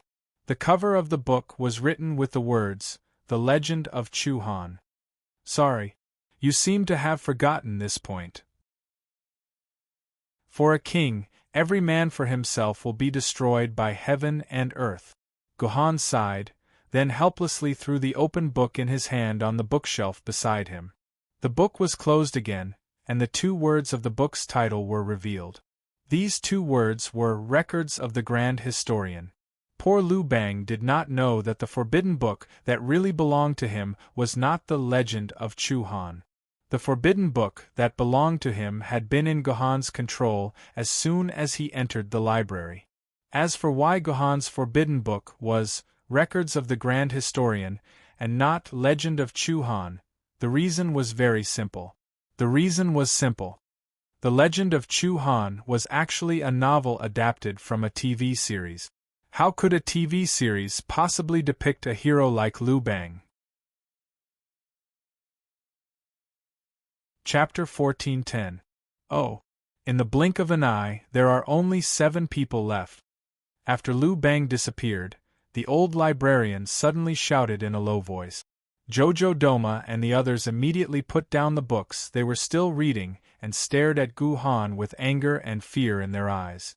They had never expected that Guhan would be able to defeat Lu Bang so easily when no one was paying attention to him. Who would Guhan kill next? Would he send all of them back into the taboo book in a fit of anger? Don't look at me like that. I won't do anything to you. Guhan smiled. Jojo Doma, Misaka Mikoto, and Chidu Isuzu, you are all destined to leave this place. It's useless for me to do anything to you. So don't worry, I won't hurt you. Guhan's words sounded very reasonable. Jojo Doma and the others gradually let down their guard, but they still stared at Guhan nervously. If you're not their opponent, then you'll be my opponent. Artoria stared at Guhan and said coldly, and I haven't found the forbidden book that belongs to me. It seems that you've hidden this book, right? Give me this book. I'll go on my own. I want to go back to my own world. I don't want to see you again. Artoria stretched out a hand and said coldly. Sister Artoria, don't be like this. I think we should be united at this time. There are only 6 of us now, right? When the 7th person comes, we'll all attack together and send the 7th person back. Then we can all leave this place, right? Jojo Doma immediately jumped out to smooth things over. Yes, he's right. We may have had some misunderstandings before, but I believe that Gohan and Sister Artoria still love each other. Why do two people who love each other have to destroy each other like this? Why can't you forgive each other? Do you know how difficult it is for two people to be together? Misaka Mikoto tried her best to persuade Gohan. That surprised Gohan. Wasn't Misaka Mikoto against him and Artoria? If it wasn't for her, he wouldn't have ended up in this situation. Why was she speaking up for him? This question didn't exist in Gohan's mind for long before Gohan found the answer himself. That was because Gohan noticed that Misaka Mikoto was holding a novel called Romeo and Juliet in her hand. It seemed like Misaka Mikoto was touched by the tragic story of the couple and changed her mind. She felt that it was better to let two people who were originally in love hate each other instead of breaking them up. It was better to fulfill their wish and let them continue to love each other. Misaka Mikoto's words seemed to have an effect. Artoria's expression was no longer as cold as before. Instead, there was a slight change in her expression. Time was indeed the best antidote. After a long period of calming down, Artoria was no longer as agitated as she was when she first found out about Gohan and Lu Qingping. Moreover, the two of them did not show any signs of intimacy and behaved more like two normal friends. Therefore, Artoria felt that she might have wronged Gohan. At that time, Gohan might have been forced to do it. His heart wasn't in love with Lu Qingping. His heart was still with her. To put it bluntly, Artoria had already decided to forgive Gohan. It was just that Artoria still needed a way out of this embarrassing situation.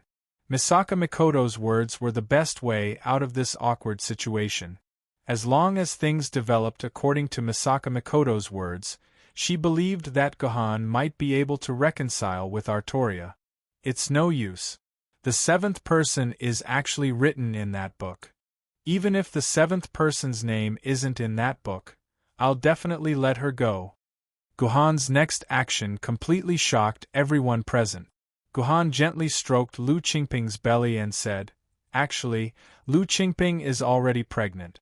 In her belly is my child, the seventh person." Clang! A row of bookshelves near Artoria suddenly collapsed. Artoria trembled as she looked at Gohan and Lu Qingping. Finally, she simply turned around and disappeared into a corner of the library. This time, the opportunity to reconcile with Lu Qingping was destroyed just like that. It could not be helped. After all, the child in Lu Qingping's belly was Gohan's. As time passed, Lu Qingping's belly gradually began to expand. This also put an end to all the speculations of a fake pregnancy. Lu Qingping was really pregnant, and everyone present understood that the fourth person in the book was actually the child in Lu Qingping's belly. Once the child was born, it would be time for them to leave this place. When that time came, one person was destined to stay, and that person was either Gohan or Artoria. There were no other possibilities. Gohan would never let the child's mother stay here. After that, the atmosphere became extremely stiff. Not only did Gohan completely stop communicating with Artoria, he even entrusted Lu Qingping to Jojo Dangma and Jojo Doma to take care of her. He maintained a cross-legged posture, quietly sitting in front of a row of bookshelves. He did not even open his eyes for a few consecutive days. No one knew what Gohan was planning with his eyes closed. Of course, if someone could enter Gohan's dimensional pocket at this time, they would definitely find that Gohan's dimensional pocket had become a completely different world. At this time, in the dimensional pocket, everything was squeezed into an extremely small corner. Most of the dimensional pocket space was occupied by a lake. This lake was the lake that Gohan had previously simulated with pure water. However, this lake was more than 10 times larger than before. At this time, in the center of the lake, there was a white island that occupied about 1/5 of the lake's surface. If one looked closely, they would find that this island was actually not made of soil, but of white rice that had been mashed into mush. On this small island that was made of white rice, There was also a forest made of various vegetables and a mountain made of huge sugar cubes. There was even a smaller lake inside the island. In fact, at this time, there was also a bright red sun floating in the sky, but if one looked closely, they would find that this sun was actually made of fresh meat. In short, this island had been simulated by Guhan into a real scene, and at this time, the most important moment in this world had happened. On the beach of the island, countless small fish were struggling to get closer to the beach. These small fish were the small fish that Guhan had created by mixing fresh meat with his consciousness fragment. There were 400 million such small fish in the entire lake. That's right, during this period of time, Guhan's consciousness had split twice, and the total number of consciousness fragments had reached 400 million. This was a very shocking number. When these small fish were just born, all the small fish looked the same, but now it was different. These small fish struggling to get to the shore had turned into 5 or 6 different forms, with hundreds of different appearances. Obviously, these small fish had undergone different changes during this period of time, which was why they had formed hundreds of different creatures. At this time, these small fish were struggling to get to the shore, but after 9,999,999% of the small fish left the lake, they began to lay eggs on the shore, and then from the eggs, they gave birth to offspring that looked exactly like themselves. However, whether it was the mother or the child, it was impossible for them to survive in the environment on the shore. Soon, they all died on the shore. The consciousness fragments in their bodies flew into the sun in the sky, and after wrapping up a little bit of the sun's fresh meat, they fell back into the lake, turned back into the shape of the fish, and tried to get to the shore again. This process lasted for a long time. After the 400 million consciousness fragments went through about 100 reincarnations, the situation finally changed. After the four-legged fish that looked like a crocodile climbed to the shore, it quickly laid eggs like its kind and died. But this time, the crocodile's egg did not die. From the egg hatched a child that looked slightly different from the original crocodile. For the first time, a nose appeared on the face of this small fish. At the same time, the gills of this small fish still existed. This was the first species that could adapt to the environment on land and in shallow water at the same time, which was commonly known as amphibians. Because there were a large number of dead fish corpses on the ground, such species began to rely on eating these corpses to reproduce in large numbers, and eventually became the overlord of the entire beach. But no matter how much food there was on the coast, there would always be a time when it was finished, so some of these amphibians returned to the sea, wanting to find food in the sea. But the other group advanced deeper into the land. As time passed, these amphibians once again began to transform their offspring in order to adapt to the living environment inside the land. These animals did not know that while they were constantly struggling in this small world to survive, a godlike consciousness was silently watching them. Sometimes, he was just a simple bystander, silently watching the evolution of these small creatures.